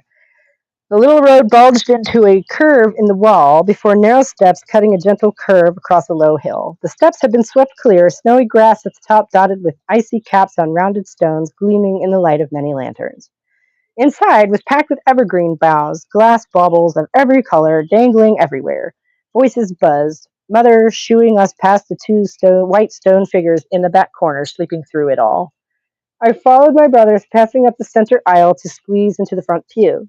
A cherry-cheeked woman sat before a high-backed piano, three others in white robes beside her. A chord was struck, and everyone stood, singing mostly together, seated again. A man with sandy hair and a red and gold scarf approached the podium and began to speak. Mother pulled a small weathered tome from her pocket. When is supper, Mama? Asked Lulu a little too loudly. I'm hungry. On the other side of me, Freddie choked back laughter. Mother was shushing her, but it was time to stand again. How is everybody doing? Yeah? Okay. Yeah. You're getting a little tired. And it's getting a little late. Let me see how much further we I'm enjoying myself. I could keep going. Okay. That's fine. You know, you could start the first time is your throat gets tired. And then your eyes get tired, and then you start to like trip. Yeah. You know what I mean? Yeah. Yeah. I'm not quite there yet, but yeah. You can probably hear, I guess, my throat's a little rough. Yeah. So let's see. We have. I'm just that was my experience when like trying to when I first started reading was that like when I started to get tired, I started to trip over like, you know, my words and just like my throat hurt. Not hurt, but like just tired. Not even. Yeah. I'm gonna see if I could get through the scene that has the payoff for the scene we just had. Okay. I'm gonna see if I can get that coming far. up soon, I think. Yeah. It's at the beginning of the next chapter. Yeah, it's at the beginning of the next chapter. So maybe drink a water.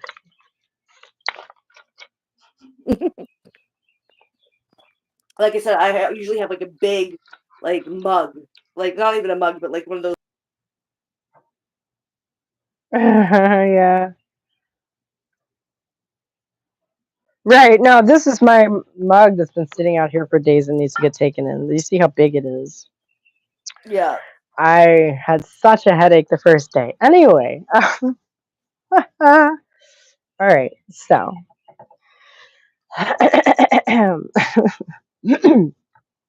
Gosh, she's had a better day, muttered the cook, Mrs. McHugh, my mother's shadow dissipating from the big square kitchen. You must have really set her off, her assistant Jenny chuckled from the corner behind us, being sent down here. What did you do? Hush, the old cook hissed through a smirk. None of our business. Misbehaving terribly, I quoted through my nose, sauntering past the big table. I stayed out far too long and lost one of my new gloves. Sat beside a high freestanding counter. Jenny cocked a pale eyebrow. Is that all? I believe it. The cook, following behind, patted me on the shoulder. But all's well that ends well, lassie. You can help us make pastry. Near the stove, beneath the high window, the counter came to my chest. I let out a cold sigh. What am I to do? Go and get us some butter from the larder. Jenny was rummaging in the corner. 4 of them. Excuse me. Back across beyond the stove, opposite where I had entered, a few steps down brought me to the cold room, dug into the side of the hill. Squinting into the sudden darkness, I waited for silhouettes of shelves and crates to emerge before shuffling forwards, groping for the corner where bottles of white milk gleamed in the shadows. Cold and firm beneath its paper, I stacked 4 bricks of butter in my arms, turning back towards the light with a shiver. A box had been placed beside the high counter, bringing me to waist height. 3 big bowls had been laid out, with an assortment of cups and spoons. Stood at one end, the cook raised a cup with a long handle. 10 of these, packed with flour. Jenny was already hefting up the bag of flour. Scooping with one hand, she pressed through the bag with the other, tapping her cup into her bowl with a sloppy plop. She pushed me the bag, and I did my best to do likewise, puffs of fine powder peppering my face and frock. Both women chuckled. She took her turn with the cook took her turn with the bag, setting it off to the side with a groan. She tucked back a silver wisp, picking a set of metal spoons from the countertop. She scooped salt from a cup, leveling it off with her finger before passing spoon and cup to me. Little pile of perfect white sand atop my bowl of dusty snow. She withdrew 3 large knives from a drawer in the counter, cut the butter into cubes. A large black handle was thrust in my direction. Like this, Ginny unwrapped her bricks, setting the knife lengthways and pressing with an open palm. Copying her, I succeeded only in wedging the blade in far enough I could not get it back out. They both chuckled again. Have mine, Ginny said, but you're doing all your own mixing. Cubes of hard butter were dumped into the flour, and I was given a thick wooden spoon. Each of the women took to theirs with one hand, but the fluffy stuff was surprisingly heavy. I gave it a few stabs, dragging the spoon through with both hands, the bowl rocking and sloshing onto the counter. No easy thing, is it? The cook's face was kind. Don't worry too much. You'll be back upstairs soon attending the party. Oh, dear. That's right, Ginny chuckled again, drier this time. You'll get to sample these. And things always taste better when you made them yourself, proclaimed Mrs. McHugh. You'll see. You'll also see that Cartwright woman make off with something if you watch. What? I batted my spoon around my bowl. Not if she's got an ounce of sense. The old woman stood up, passing behind me, crossing towards the spigot. She's going to call the curse down on her. Nonsense. Ginny tossed me a mirthful look, calling after the cook. You don't really believe that stuff. Don't really still believe that stuff, do you? I do, and by half, crowed Mrs. McHugh above the creak of the spigot. Beneath the sound of running, splashing water, Ginny murmured, older generations hanging on to their superstition is all. Mrs. McHugh returned with a basin of water, placing it in the middle of it all. She handed me a thick glass marked with lines. 2 of these filled to the top line. Ginny waved her floury spoon at me. Then you'll see what mixing really is. The puddle at the center of the bowl slowly spread, stiffening the flour as I dragged the spoon around. But yes, I do believe it, as it happens. The old cook took her turn with the glass. Been here since 43. I have seen a thing or two. Betsy, the old cook, could have told you. She sighed, hunched over her work. Anybody steals from here brings a curse upon their head, and that's the truth. Oh, stop. Jenny worked her dough easily, scraping the sides so it came together as a ball. You'll scare the child. Don't suppose she need be worrying about that. How's she going to steal from her own home? She clicked her tongue, pushing at silver wisps. Now who's talking nonsense? My spoon stuck. I let it rest a moment. What sort of curse is it? Their luck turned sour. But why? The cook drew a heavy breath. Okay. Folding. I skipped too far. Oh my goodness. Sorry.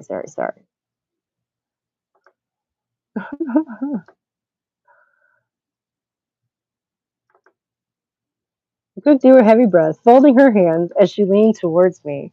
Story goes that, back when they were hunting witches, a powerful Spanish lady appeared during a storm asking for shelter. Of course they took her in, and they liked her so much she stayed on till she was like part of the family. She even married one of the Earl's sons. She took him back to Spain with her, and only then they found out she'd left the place enchanted. They'd been hiding a witch all along. None of it's true, of course, Ginny added quickly. Bull Pucky. Mrs. McHugh wiped her hands on her apron, a plump ball of dough in her bowl. Her portrait's in the old hall. She settled back onto her stool, arms crossed. And I've seen it happen myself. You mark my words. She wagged a finger at me. If that snob gets light-fingered round here, she'll soon be unhappy about it. Honestly, Martha. Ginny picked up her bowl, turning towards the larder. There's no such thing as curses. That's the sort of thinking has you stumbling into one, the cook said, half to herself. Her eye fell upon my bowl. Hand it here, child. The pastry was light, flaky, and crunchy, quite a change from the impossibly thick dough. I polished it off, sitting perched beside one of sitting perched beside one arm of one of the big sofas in the drawing room. Crumbs falling onto the small gilt plate in my lap as I realized I had forgotten to take a napkin. This is French brocade. Mother and Kathy had brought the dress to my chambers that morning, shiny, ruffled, and purple. The fire crackling merrily in the big grate beside me was low grumble beneath the din of voices, a sea of chatter with ripples of laughter. Someone in the far corner of the big yellow room had opened the piano, beginning to sing. I wiped my fingers on the side of my skirt. Ah, small rebellions. Okay, so chapter 4. Yeah, this is chapter 4. We'll see if we get through chapter 4, and we'll stop probably at the end of chapter 4. Okay. Horticulture can be quite edifying. The scaly tips of Mother's shoes peeked from beneath her bouncing hem, stopping abruptly before the thick double doors. You may use the library for now, until your father brings your brothers back from the bush. She pushed through one door, waving me inside. Mrs. Lawler followed, closing it behind us. Crossing to a long table, Mother tapped the back of a chair with one pale finger. You may sit here. Pencils and paper will be found in the roll-top drawer. She raised her eyebrows to Mrs. Lawler. Be certain to mind her penmanship. A nod. Of course, my lady. Thank you again, Jane. She crossed back to the door. I am simply at my wit's end with this one. Pausing on the lintel, she turned back a step. Ring Kathy if you need anything. I'm off to Newcastle to secure fish for the Lenten season. Olivia, Mrs. Lawler's thin lips formed a wide smile. We'll be fine. It's the fishmongers who shall have their hands full today. Quite so. She nodded with a little smile, taking most of the light with her as she pulled the door shut. I perched on the chair, ankles crossed and swinging, one elbow leaned on the table lip. Now then, Mrs. Lawler sighed, lighting a lamp before retrieving supplies from the desk in the corner. You've probably seen most of the local flora. Digging in her bag, she set a small textbook on the table beside the stack of lined paper. That's Latin for plant life. She pulled out the chair beside me. And now you shall know their names as well. Her lined fingers breezed past the first few pages. Pick up your pencil. She corrected my grip, leaning over to follow the careful loops I made with her eye for a moment. That's quite good. She sat back in her chair. I shrugged, pausing after a string of letters I could not imagine how to say aloud. Why bother writing it if no one can read it? A tiny, satisfied frown. Indeed. The first entry was just a collection of unknown words, but the second made me laugh. What's that? Jane's gaze returned from the window. Sneezewort. My free hand hopped in my face, useless against the giggles. Sneezewort? Does it really make you sneeze? She nodded seriously. The root is good for all sorts of things. She tapped the page once more. Keep going. Each loop a little smoother than the last, I paused again over something called lady's mantle. All right, it was my turn to point. How do you say that? She stooped, squinting. The letter X at the beginning is pronounced like a Z. I passed another breath in reflection. Why? She shrugged. It is Latin, the ancient mother tongue of the West. Ancient secret names for beautiful things with hidden properties. I bent over the page, my feet still, carefully tracing line and loop and line, the playful symbolism of common names like cow parsley or sea thrift teasing deeper meaning. That night found me lying in bed, retracing loop and line before my mind's eye, fingertips twitching against the blanket, gentle gallop of the mantel clock echoing loud. Sitting up with an exasperated sigh, I snatched my housecoat from the chair before the desk, striking a match to light the lamp perched atop it. Rounding the corner of the wall, I flopped onto the window seat, throwing my weight against the loose sill and plucking my blank book from its hiding spot. Not daring the courtyard at night, I carried the lamp through the shadow-filled rooms, book tucked safely in the pocket of my snugly tied housecoat. The great throaty chime of the big clock rumbled through the house twice as I stood before the old doors, darkness peeking through the crack. I pushed between them, shoving them closed before scurrying back to the table. I found my notes in the roll-top desk, beginning again at Achillea Millifonium, taking care with loop and line and loop, filling the first few empty pages before my grip slipped, a bolt of pain shooting up my arm. Closing the little book with a sigh, I tucked it back in my pocket, returning the day's notes to the desk before collecting the lamp, cradling its glass belly in one arm as I pulled on the door. I left it ajar, floating back through the quiet house, looping letters in the darkness. I awoke to the sound of barking dogs. Father's return would mean no breakfast tray. Something would be laid out in the kitchen. Wrapped in my housecoat, I descended the stairs, round and down, playful canine whimpers echoing up from below. Following the long, dark corridor towards light and voices, I found my father at the far end of the long table, flanked by Georgie, Freddie, and Carnegie, the gamekeeper. Two wet noses pushed against my palms, into the folds of my housecoat, into my pockets. Pigeon! Rufus! He snapped his fingers, and they trotted back, laying behind his chair. Coco! He opened his arms wide. Come and see your papa. I padded across the room to where he sat, surrounded by mud flaked from his boots. He wore a cloak of old sweat, and I held my breath as I leaned in, laying a kiss among his black whiskers. Have the trees been behaving themselves for you? His dark eyes twinkled. Better watch yourself up past the dell. Carnegie pointed his fork at us. Go out too far, and you may not come back. Father chuckled, his arm encircling me in a soggy embrace. Come now, Malcolm. Surely you don't believe that nonsense. The older man shook his head slowly. My grandmother used to tell about her baby brother lost behind an old oak tree. Probably fell into one of those holes. We ought to hire a surveyor. They'll never find them all. Hand wrapping my shoulder, Father swept his other arm towards the table. Join us. You'll find sausage on the stove. I skittered away, plucking an apple from a bowl on the sideboard on my way to the far chair. No meat for you, little bird? I crunched into the apple, biting off a large chunk. The old man shrugged. Pity Charlie missed the head count this year.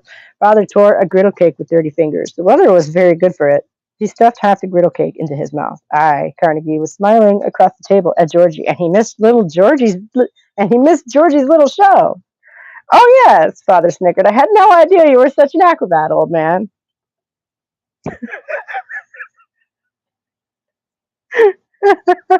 Oh my God. Are Sorry, you okay? that's foreshadowing for book 3. Anyway, Georgie slumped in his chair, face parallel with his plate. Freddie, beside him, gripped the table's edge, nibbling his lip. Carnegie was laughing, and who knows if that boulder will ever be the same. Georgie was not laughing. I gulped my apple. What happened? He played the right fool, Carnegie wiped out his eyes, caught himself on a rock. Father finished his girdle cake, smiling at my confusion. Little girl, those trees are the safest company you could want, but between his legs you will find all you need to control any man. Freddie gasped, blushing, curling inwards. Georgie picked up a sausage with his fingers, shoving the whole thing into his mouth. Both older men were laughing now. The whole trip was pretty awful. Freddie leaned forwards, muttering in my direction, but I'm not sore about it. Why's that? Because, he leaned closer, whispering, wait till you see this thing. The walk, the walk was long and quiet, the crunch of our feet and the huffing of his breath punctuated by popping spring bird song. Leaving the footpath, he led me away from the dell, up rolling hills of patchy new grass, walking parallel with the old stone boundary wall away to our right. At the crest of the tallest rise, he stopped and pointed, squinting, open-mouthed. There. Far across the flat expanse sat a roofless structure of yellow stone, a golden thorn on the open landscape, the old gray wall making a wide bend and snaking round behind, cutting off the terrain beyond. We passed through a catch of trees, continuing across open grass to stand before half-crumbled walls, yellow stone smiling vacantly as I stood, head thrown back, gaping. Pretty great, right? Freddie smiled. Some kind of ancient fort, they said. Wow. Peeking through the door, I declined the invitation of the cavernous shadows within. So, he cocked an eyebrow. Any eyebrow? Where's this place you've been going? We've followed Father around for a fortnight, and I never did see a clearing like that. It's in the valley, back over the rise. I looked him up and down. You sure you can make it? He shrugged. Not as if I'm doing anything else this year. He plopped down on a boulder, breathing hard. I pulled a tin cup from my pocket, crouching near the stream to fill and empty it before filling it again and handing it to him. Thanks. He took one slurping gulp. Is it much further? I shook off the cup, tucking it away again. We're about halfway, but it's much easier from here. He smacked his thigh, standing up. Let's see it then. We kept to the stream till the trees opened up to tall grass. He followed me along the trackway, the clearing appearing to our right. Firm steps carried me past the fairy throne and into the open space. Interesting. He ran a thick finger along the desiccated bark spires. But something was different. In the center of the clearing was a circle of gray ash, accented with old leaves. You didn't say you were starting fires, he said, peering over my shoulder. I wasn't. Well, somebody was. There wasn't much left of whatever it had been. It's never been here before. He kicked at the coals with a shrug, the damp toe of his brown shoe turning gray. Seems like your fairies had a bonfire. He stopped suddenly, mouth dropped open in an exaggerated gasp. They don't roast fat little boys, do they? He waved this away, his eyes on the ground. Oh, no, that's witches. No need to worry about them. Why not? Because he kicked up a plume of ash. We burnt them all a long time ago. Mrs. Lawler pulled off her gloves, tucking them into her jacket pockets. It's a fine resource you have here. Tugging her bonnet string, she turned away, ambling towards the far shelves. She lingered a moment, head tilted, selecting one from a row of large brown volumes. Not the most recent edition, the book met the table with a clunk, but an excellent starting place. Just the look of it made my arm ache. She chuckled, taking the seat across the table. No need to worry. You need only copy what interests you, my dear. I let out a sigh. Oh, and she dropped a crumpled ball of fabric in front of me. Were you missing this, my dear? My lost glove. How? She shrugged. It's incredible what you'll just find lying around, isn't it? I snatched it up, stuffing it in my pocket. She noticed right away. A furrowed brow. Not too bad, I hope. It was Christmas. I think she had other things to worry about. Never mind, she shook her head, tapping the small print on the page. The sewing box sat on Mother's sitting room table. I sat on the settee, twisted towards the window, gray rain spitting against the panes before the shadows of tall trees tossed in the moaning wind. Lulu sat beside me, one large blanket spread across us both. She was singing softly with each long tug of her thread, one for sorrow, two for mirth. Don't expect me to sing the song, because I'm not going to sing the song. The fire in the grate let out a sizzling pop. I expect you to sing it. Okay, good. I'm not going to sing the song. A fire in the grate let out a sizzling pop, wind sighing hard against the windows. 3 for a wedding, 4 for a birth. She held her linen above her lap, angling towards the lamp beside her. 5 for silver. With each pause, the tip of her tongue appeared as the needle found its hole, and she sang as she pulled it taut. 6 for gold. 7 for secret, never to be told. She giggled. Rain slapped the window panes, tall trees dancing in the gale. 8 for a wish. 9 for a kiss. She giggled again. And 10 for a surprise you'll be glad not to miss. My gaze drifted to the cracks in the ceiling. What is that? Mrs. Stewart taught it to me. She flashed me a smile, tying off her thread. To help me count the stitches. She dipped forwards to the box at her feet, snipping the remainder with little shears. But she said it's really for magpies. Gray rain splattered the windows, the fire in the grate crackling impatiently. What's a magpie? She had stuck her needle into the plush arm of the settee, left gleaming near her shoulder as she measured out her next length of thread. A bird. I sighed up into my fringe, sending it flopping. A black and white bird. Did your governess teach you that?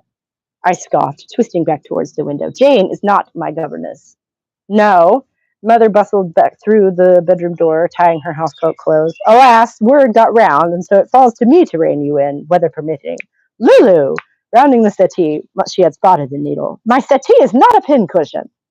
Yes, mother. She snatched it up sheepishly, licking her thread, the tip of her tongue remaining as she brought together shaky hands.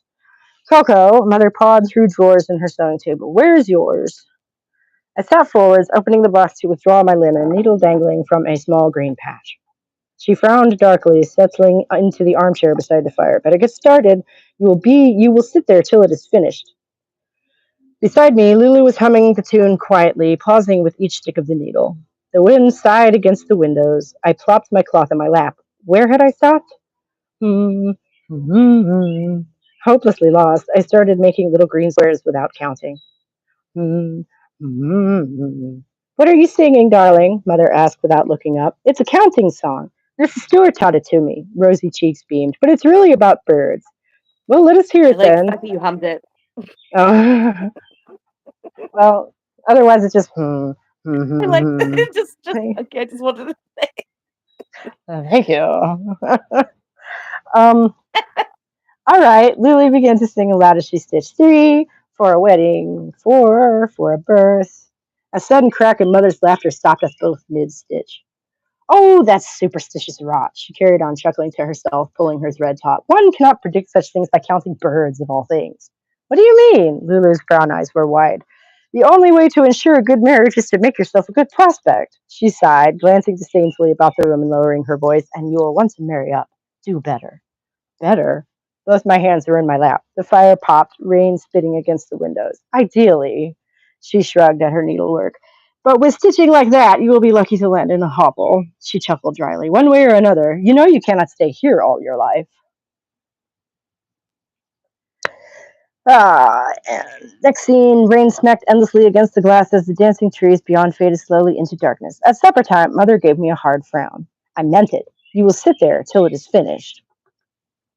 I turned up the lamp, curling into Lulu's warm corner of the settee. Rapidly running out of green thread, I switched to yellow, gleam of the lamp glowing in it almost like daylight. The fire sizzled as it dimmed, my stomach gurgling as my head began to nod, waves of rain gushing against the glass. Sweet mercy! The lamp outglowed the dying fire when she found me there, asleep. You have wasted enough of my time today. Do you hear? Go to your room and we will pick this up again tomorrow. I wiped my lip with the back of my hand, crumpling my linen in a ball. What have you done? She planted herself before me, one hand on her billowing hip, the other beneath my nose. Let me see. I handed it up to her, wind rattling against the windows, a dry chuckle. And what is this supposed to be? I shrugged. Well, she let it drop back into my lap, pulling away with a sigh. I cannot help you tomorrow, as it happens. I am finalizing arrangements for our visit. I stuffed the linen into the box, closing and latching the lid. She chuckled again, rubbing her hands together. I cannot wait to see the old place, and you will see just how much poor choices can cost you. Ouch. The knock on my sitting room door was Lulu. All I could get was dessert. She carried a napkin bearing 3 scones. Everything else was on a plate. I shook my head. Thank you. I pulled her inside, careful not to slam the door. She sighed, dimpled hands clasped before her. Why don't you just do it? I echoed her, settling onto the settee. I don't understand it. If only you could just study birds, I suppose. A puff of hot air met dry scone in my throat, sending me scrambling for the water pitcher. I don't study birds, I said, once I could. What do you study? All of it. Returning to my seat, I spoke through bites of sweet dry bread. Birds, trees, flowers, insects. Why? She twisted away, covering a giggle. Do you want to marry a naturalist? I don't know. I licked my sticky fingers. Maybe I want to be a naturalist. Instead of giggling again, she gave the ceiling a thoughtful frown. Well, why not? If you can learn it all, why shouldn't they let you? The newly lit fire crackled in the grate, dark rain beating gently against the window. Bum, bum, bum.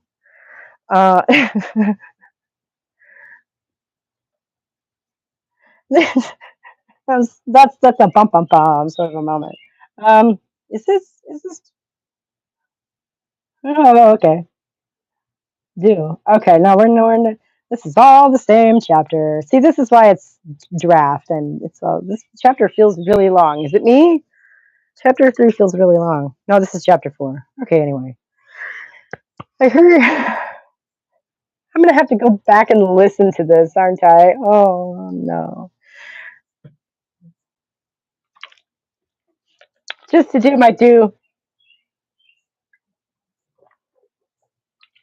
Well, yeah.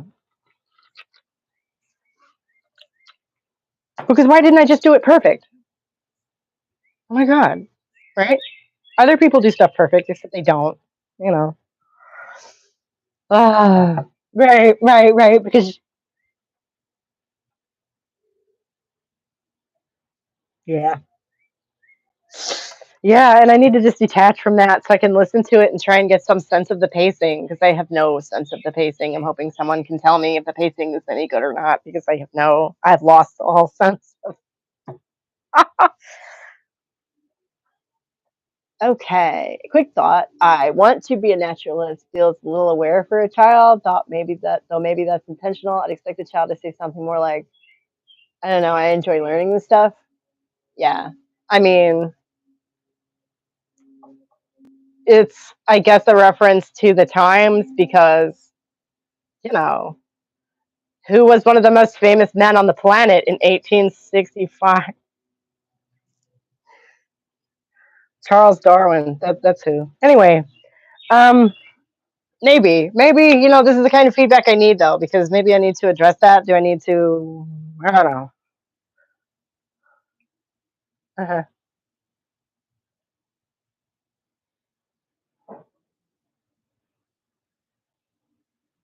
Yeah.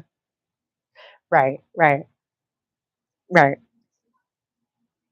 Right.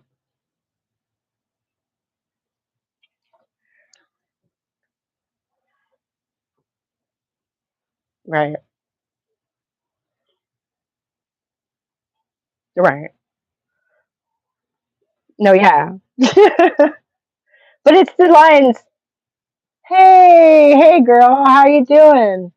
Oh, you're gonna have to go back and listen from the beginning. I'm in chapter 4. Was asking as a genuine question though, like if it's intentional, that could feed into Coco's motivations. Yeah, pretty much. Yeah, pretty much.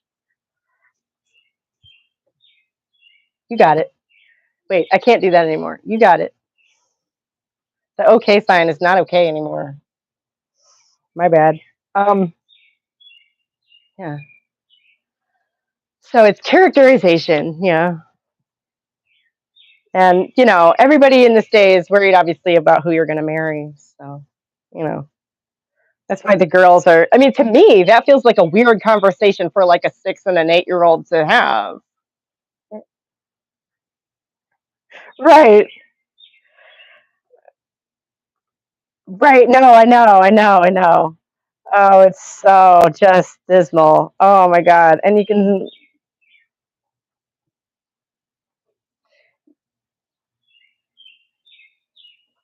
yeah, right. So a little sewing. Who's going to say anything about that?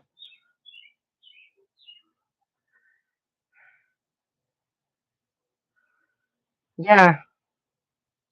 Well, not these women, but yeah. Right. The standards were very different. So there's a whole lot of Latin in this next scene. So I apologize in advance for my out loud pronunciation of Latin. Um, it is what it is. And I'm sorry, Alfalfa. I'm just going to keep on going. I hope that's okay. We're trying to get through this chapter and then I'm going to stop for the day. So, um, yeah. This is a fun scene anyway. I hurried across the lawn, traipsing up the footpath till the ridge dipped, letting the brook trickle through. I picked my way along rough turf beside the shimmering water, peering between the trees for the break in the undergrowth that showed the trackway. Spotting where it wandered off between two huge black yews, Taxus baccata, I held my skirts, scrambling up the muddy bank to follow. Swinging lace caught my heel and I missed my footing, sliding onto my knees, hem pinned beneath my palms. I might as well take care of this now. Turning back, I sat down on a log near the stream, fanning my muddy skirts. I pulled my sewing shears from my pocket, lifting the top layer and cutting into the piping, embroidery fraying as I snipped, avoiding my stockings as I lifted my knees to come round the back. I pulled out the ragged strip I had made, dropping it in a heap on the ground before doing the petticoat the same. Tucking away the shears, I knelt beside the water for a drink, leaving my little pile of fabric to follow the trackway between the trees. And this is in her mind, she's remembering the conversation. What do you study? The hugely thick black roots of the yew reached out onto the muddy bank, its fat limbs spreading dark green leaves against the pale sky. One for sorrow, and she's got the song playing in her head. I hopped along the gentle slope of the ridge, the echoing calls of two jays bouncing above the late spring chatter. Two for mirth. Why don't you just do it? I don't understand it. Why spend all day making a beautiful picture when I could come and see the real thing? Waxy holly, Ilex aquifolium, and woolly juniper, Juniperus communis, fought pine needles for ground space, trees becoming fewer as the ground leveled off. 3 for a wedding, 4 for a birth. A thick carpet of brown gave the sparse edge of the forest a sort of hush. Ilex and Juniperus meeting rockspray, Cotoneaster horizontalis, its woolly shoots bedecked with tiny star-like blossoms peeking into the shade from the open space visible beyond the dark tree trunks. 5 for silver. I paused beneath the last overhang, lingering where the lush brown met scruffy green, breathing deeply of a gust of cool, boggy wind that wicked sweat from my neck. 6 for gold. My stomach grumbled, and I dug into the bundle in my pocket, breaking off a hunk of bread, nibbling as I carried on beyond the trees into the windswept grass of the moor. 7 for a secret never to be told. The trackway disappeared, dispersing into thick grass peppered with bushy clusters of rock spray and the scarlet buds of Scotch broom, Cistus scoparius. My pace was slower here, holding my skirts to watch my feet, avoiding shiny black pools of questionable depth.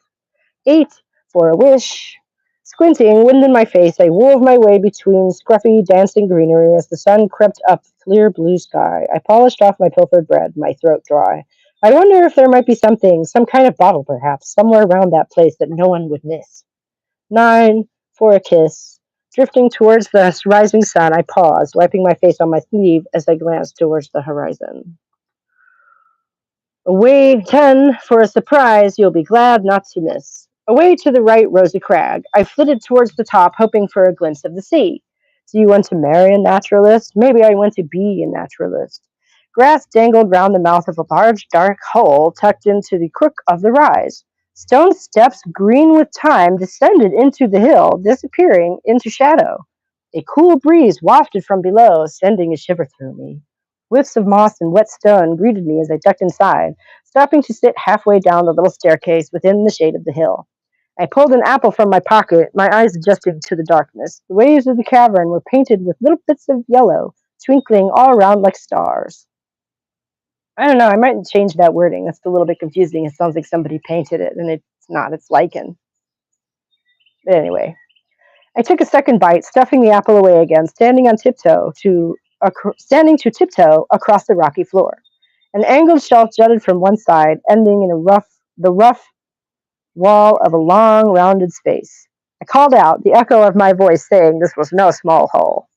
I reached out, running my fingertip through the delicate lichen, glistening across the cavern, my left hand speckled with gold. You cannot stay here all your life. But what if I never marry anybody? Surely there's no better place in all the world than this. And that's the end of chapter 5. Oi. Or chapter 4. Sorry. Oh, thank you. Thank you. Yeah, thank you. Ooh, thank you. Thank you. Thank you. Oh, What is she doing? Banging her head against the wall or what? no. That was me. This is. Okay, so. Yeah, that was good because that was long. That was like, Yeah. yeah, That chapter seemed for the long. first time. That's good job. Oh, that.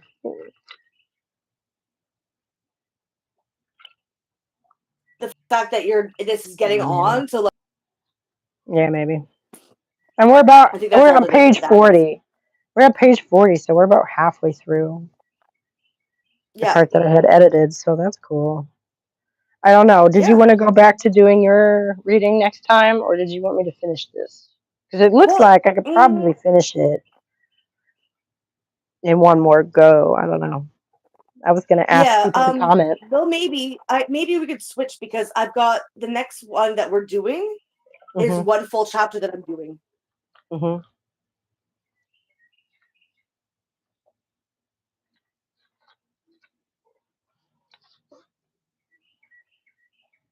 You do it again Mhm. and switch it up. Mhm. So like to alternate and sort of. Yeah, yeah.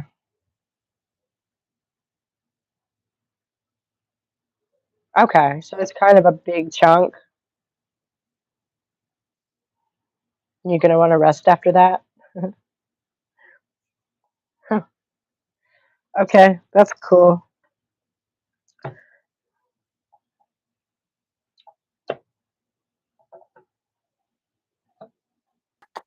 I got.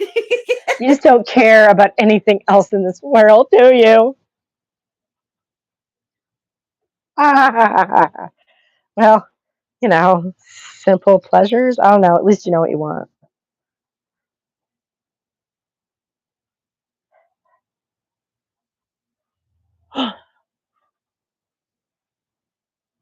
Oh, Belle's vote is for part 2. Okay, cool. Thank you. We'll definitely do part 2. I guess we're going to skip.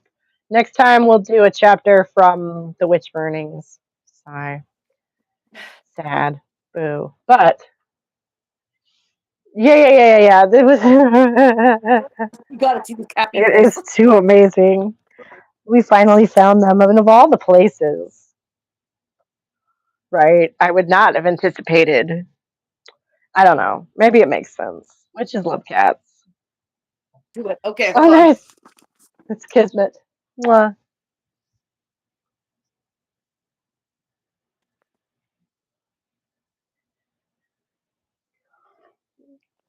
Yeah, I think it's upside down. Okay, hold on. How about now?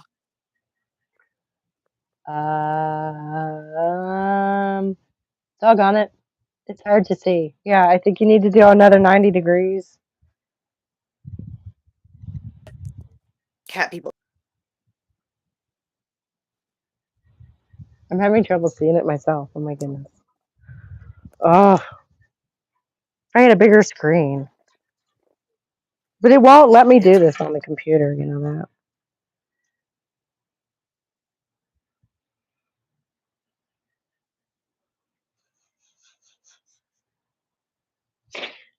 Like, I know they're there. It's a little blurry for some reason. Yeah.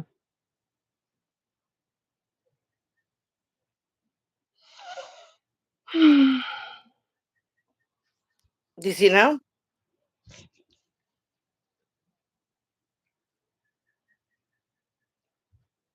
my goodness. Hey, let's do this. Send me the picture like beforehand, and I'll make it the you know, yeah. So then everyone will see the cat people. See the cat There we people? go. There we go. They're Oh. right side up and everything now. Okay. Yeah. There we go. The cat people are eating the flesh. They're resting limbs like on a fire there. It's pretty great. And Alfalfa wants to hear part 2 as well. That's awesome. We'll definitely do that. Thank you guys so much for listening and everything. Kitty people, yes.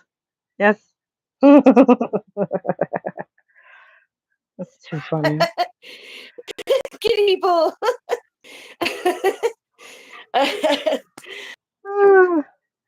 No. And I backed you up because, yeah, absolutely. Oh, my God. I can't believe that. Oh, God. What is It's the all coming together. what's the subtitle under that picture? What does it say? You probably read it before, but no.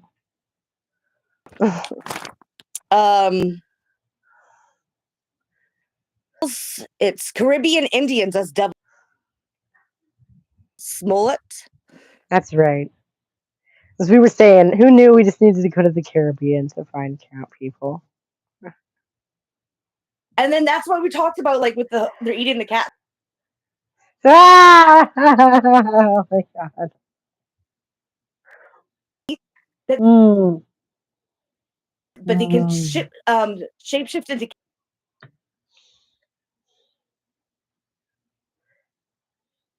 Wow. Yeah, I just some of the absolutely weird, like religious mumbo jumbo that comes It's in out the of like literal some of painting these. or whatever about the natives from Haiti. Oh, It's cat. oh, yeah. Like I'm not even talking about back then. Like now, some of the I know the weird fact that religious mumbo jumbo. Oh, yeah, like just cycling that. yeah. Yeah, it's just nuts. Oh, No shit is going wild. That hmm, should be wild and yeah. Oh my that's crazy. gosh. That's just crazy. Yeah. And now I really just kind of Wow. feel like, what do we do? Just kind of sit and wait, you know, watch the shit happen. I don't know what the fuck to do.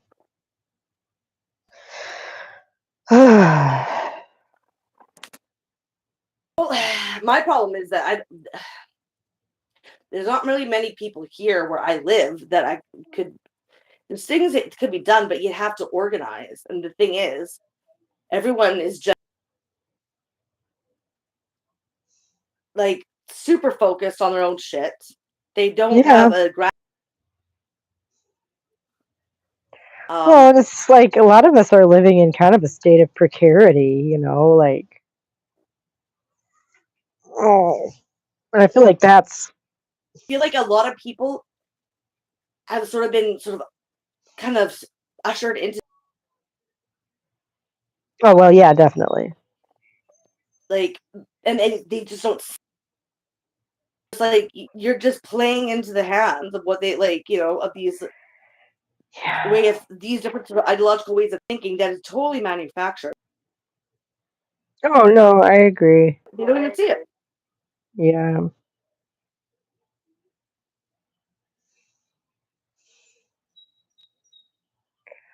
Yeah.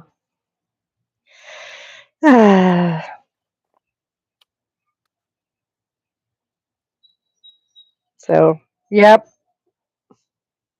yep. Well, they are. I heard that there's somebody actually challenging the election, though, so that's fun.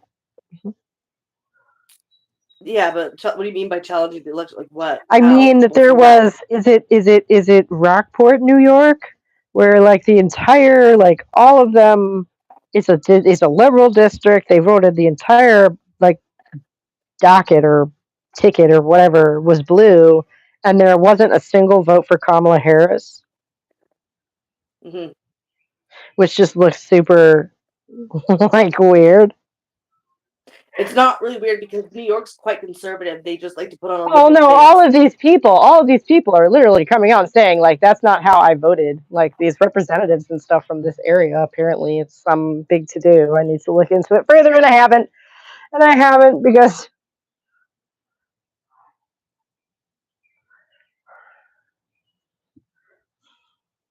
yeah, no.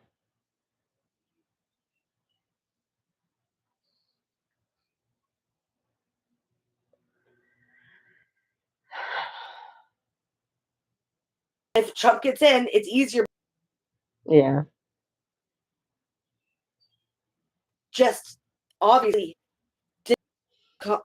I can't even speak. Harris, Yeah. because and she would have just.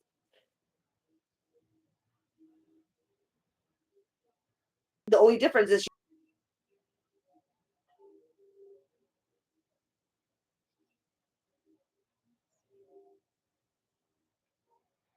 Right. Right. And it's amazing to me how they've really just kicked everything into high gear lately. Like that's kind of blown my mind. well, that's I think was the point. You put it like Harris, and no one's going to vote for her, so that you can have a Trump. You're right. Notice how his ear.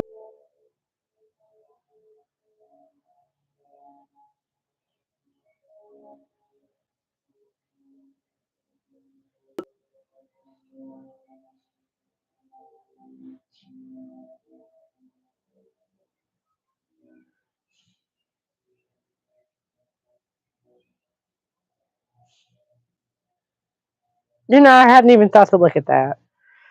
No, and it's perfectly fine now. You can't ever accuse them of doing any kind of false anything ever again because it's just going to make people think of Alex Jones. Oh yeah,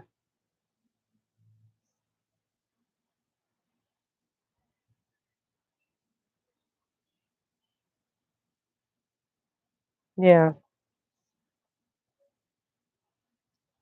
To kill him, but he didn't even. It's like nothing. Not even like a get like about it. Got into office. That's suspicious as fuck. It's like he's Mm-hmm. like, well, whatever. Has not even mentioned it. Nobody even talks about his name. This guy tried to assassinate the president. Nobody even really remembers his name. Hmm. Just like nothing burger to them. That is fucking. That smells to me manufacturing. Mm. Smells like a fucking psyop. Really Yeah, yeah. I just bad from the get go. They needed a Trump. it's so weird because it makes me think of Wag the Dog, which is a movie with a lot of like A-list movies actors in it. Like, do people not remember this movie? It's literally like it's a satirical version of exactly this. Like Yeah.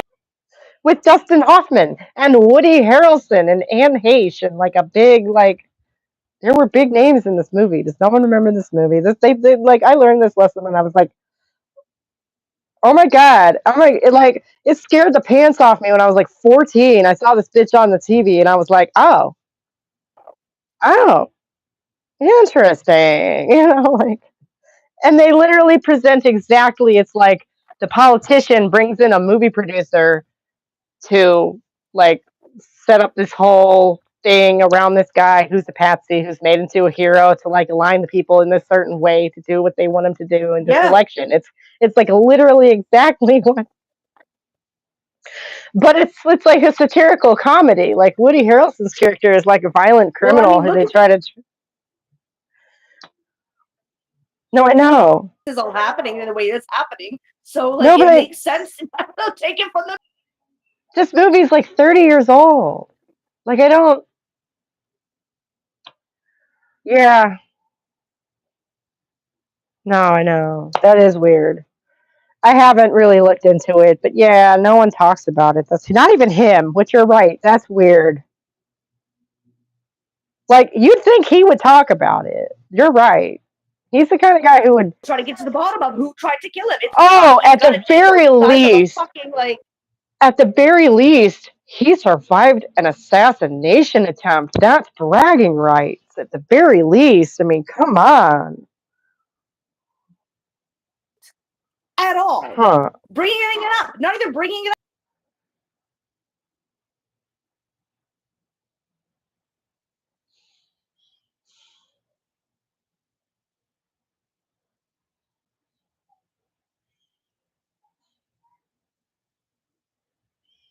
Well, that seems like a dangerous, like, that's not what you do if there are shots being fired. You get down, you idiot. Yeah.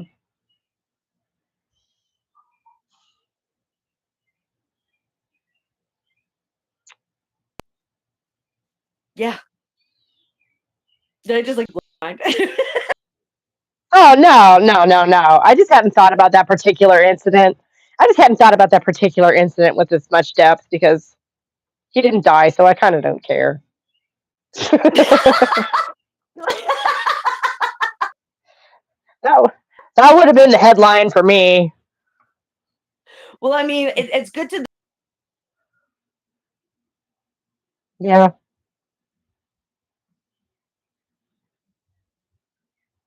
Obviously, that means.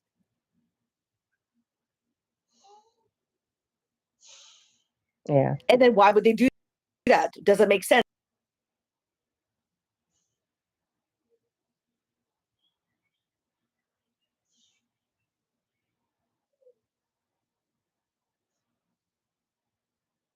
Right. I was watching something.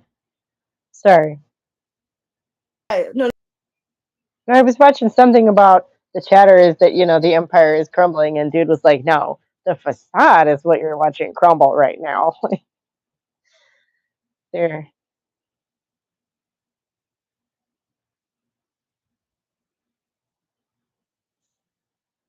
Right. Right. Right.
Right.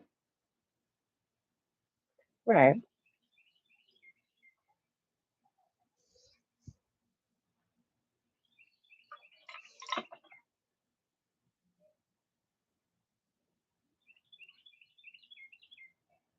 No, really? you know, well, I just think that, the arts and literature have only been trying to tell people this forever, right? Like, that, you shouldn't hand over your liberties, et cetera, et cetera. Like, And I guess that by the time anything remotely resembling 1984 or Brave New World or whatever rolls around, nobody will remember those books anyway.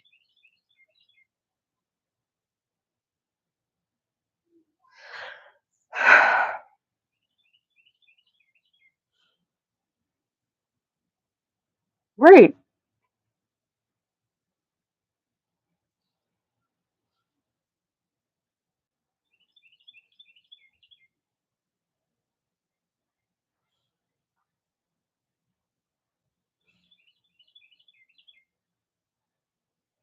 Yeah.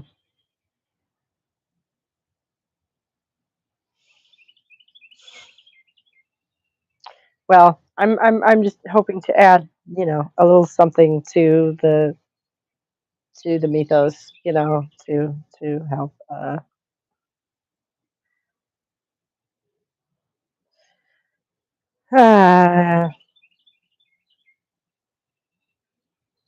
oh my goodness, they've been doing that for decades. Right. No, that's what I was about to say. Is they've already been doing that for decades. I was one. Right? Do you ever, are you familiar with Del Rey books? Yeah. They were the science.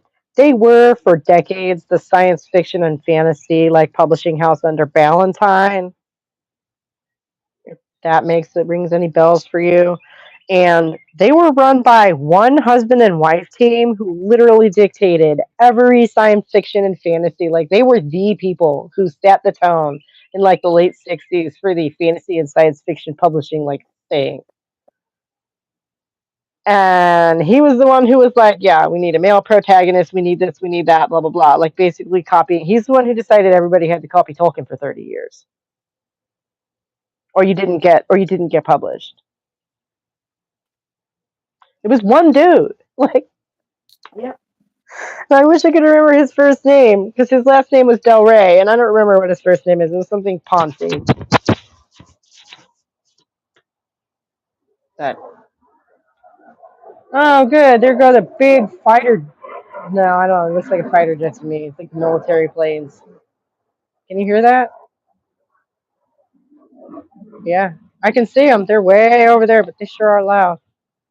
Welcome to Tennessee, y'all. Random military shit. Just ignore it. It's fine. Look, just look over there. But we're not that far from Oak Ridge, so if that name means anything to you. Oh, that's where they developed. That's where they developed the H bomb. Yeah, yeah. So yeah. Because I mean, if you look at it, if you were trying to hide something top secret in the United States, the hills of Tennessee is not a bad place to hide anything because they all kind of look the same. Yeah, but like the desert, you can like see, like no, there could be like a full on like building in between the hills, and if you never pass it at just the right angle, you will never see that bitch. Yeah. Like it would be so easy. It is so easy to hide and get lost around here. So it makes sense, but and it doesn't have the inaccessibility problems that like West Virginia has, where it's like fucking mountains. Yeah. The So Appalachia or whatever. right. We're like on Yeah. the hill. We're like so we're in the hills. We're in the hills, but it's not, so ridiculously inaccessible. And I'm just thinking, yeah, I mean, if I were in DC looking for a place to fucking hide something, this is probably about where I would come to. Yeah, especially back then when they didn't have the infrastructure out west. Fuck yeah. Anyway, there's a big military culture here that I'm just like, That's disgusting. no, yeah, it's yeah.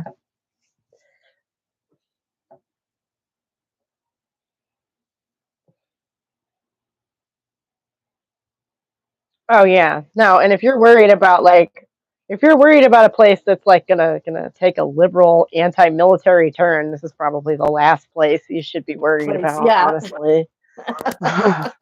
Everybody here has family in the military.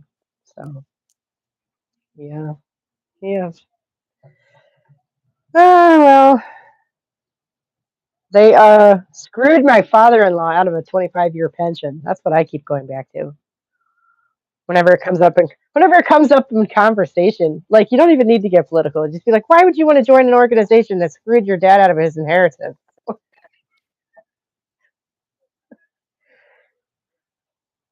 No, I know.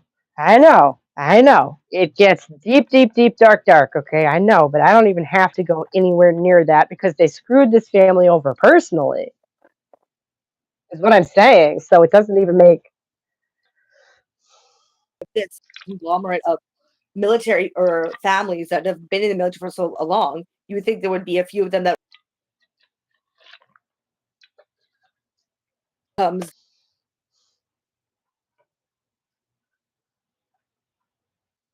Oh, probably.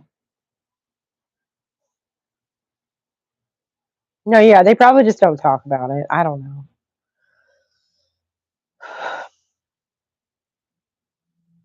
Well, I again, I don't know. They probably just don't talk about it. And you talk to these 20-year-olds, they don't know any damn thing.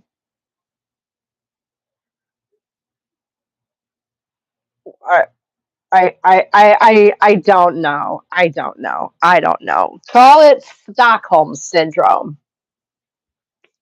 Yeah, right. Yeah, right. But I mean, call it Stockholm syndrome. Asking the universe the question. That's Wasn't planning to get an answer. yeah. It looks like Stockholm syndrome. That's the only thing I can say. That might be has a little bit to do with it. Uh, and better the devil you know than the devil you don't, kind of thing. And if you believe in the Yeah, devil, that's well, very true. That's very true.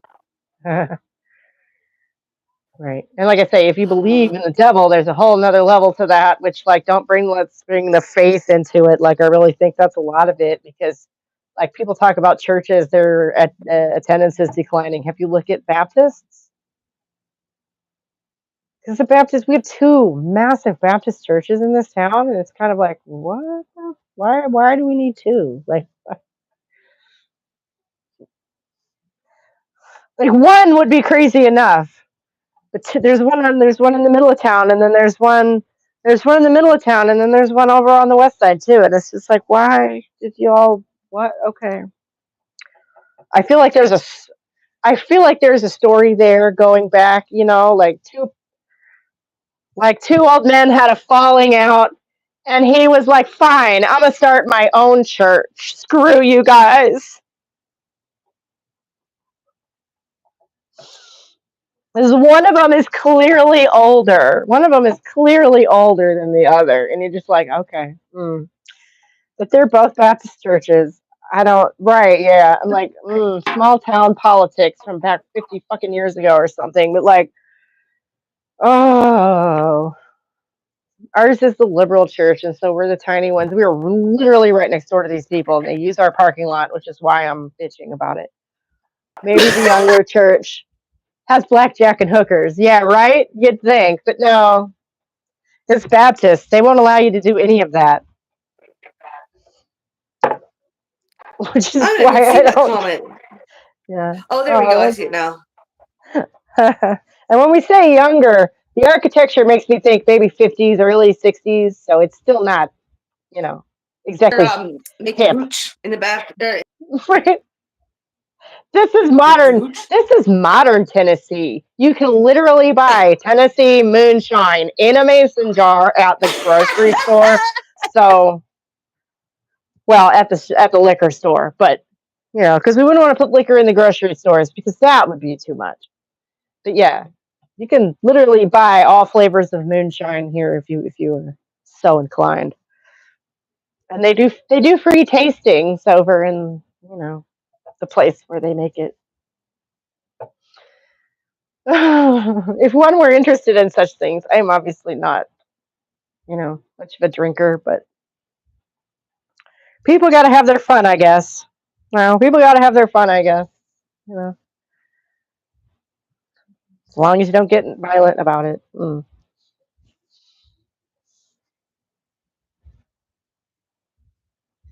Right, yeah, it's not the whole being just dizzy constantly thing is not fun either. But yeah. Just Shoot. making an ass or something. I can do that on a regular day. I don't need Do that chemical help. outside. No, we legit went on a field trip a couple of years ago through a cave, and they had like an old distillery left down there. Like, yeah. Oh my god. So,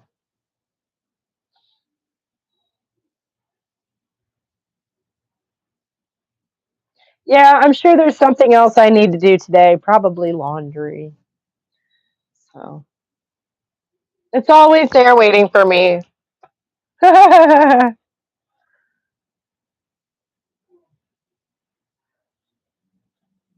Mm. Hmm.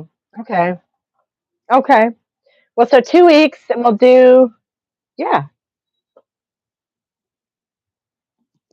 Yeah, that was not totally humiliating. Thank you for hanging out with me and keeping me company. I really did appreciate that. Okay, good.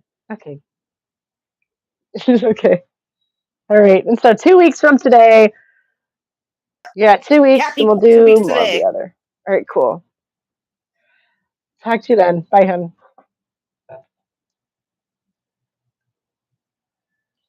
Okay, so I'll hang out for a minute. Congrats on the first part. Thank you. That was so that was a lot. It's very near and dear to my heart, obviously. So, putting yourself out there is always rough. Thank you for hanging out and listening, and you know, leave a comment underneath for whatever questions and thoughts you have. And yeah, I guess we'll start back at chapter 5 in a month. Gosh, that sounds like a long time. My goodness, it'll be July by then. That's crazy. Oh, how are you doing? So, are you still at the barista job? Are you still doing that?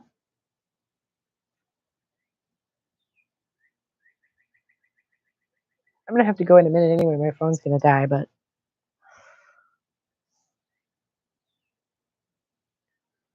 do do do do do. We'll hang out for a minute. Still working at the chippy, yeah. Cool, cool, cool. You still loving it? Sometimes things wear on a person. Teaching semester is over, so now I'm just doing that. My thesis edits. Oh boy. Right, edits. How are yours going? Yeah, it's great. Awesome. So yeah, how are your edits going? Is that stressful or no?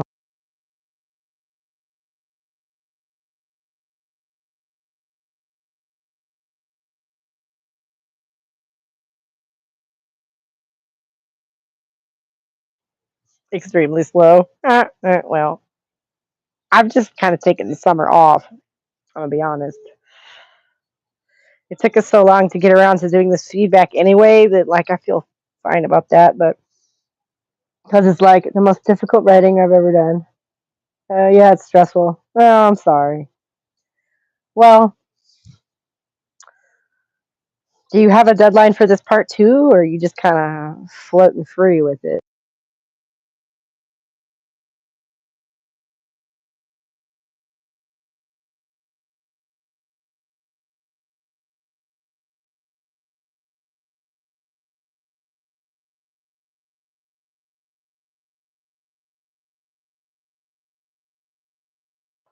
August 1st.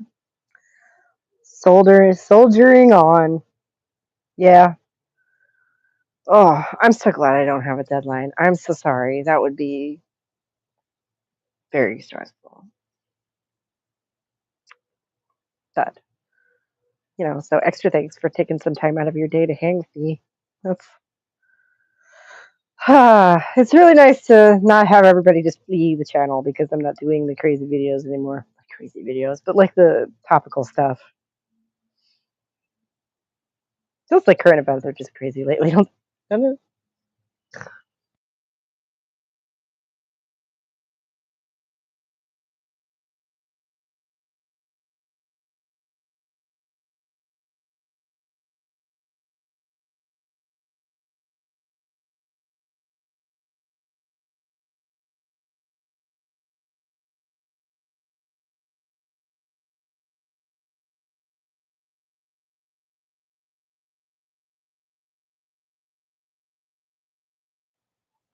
Yeah, I pretty much just taken the summer off.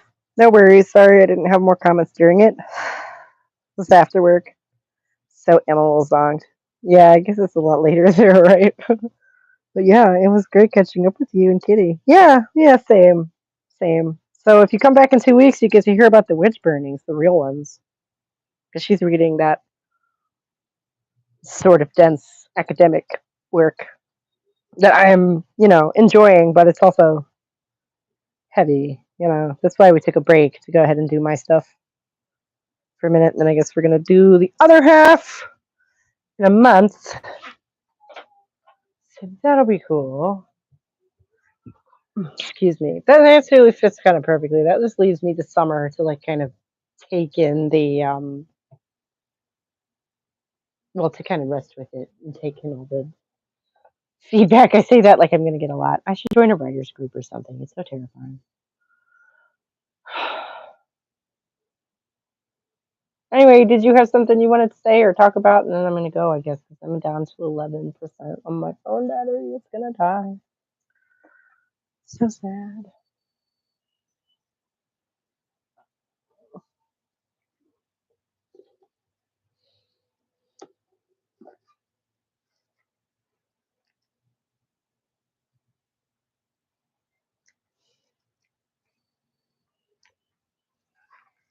Oh, not really. Just wishing you and yours well. Same to you. And hopefully we'll see you next time. All right. Down to 10%. It's officially low battery. So come back in 2 weeks for more of the Caliban and the Witch. And a month from now for more of my stuff. Thanks so much for watching, everybody. And I'll see you later. Bye, guys.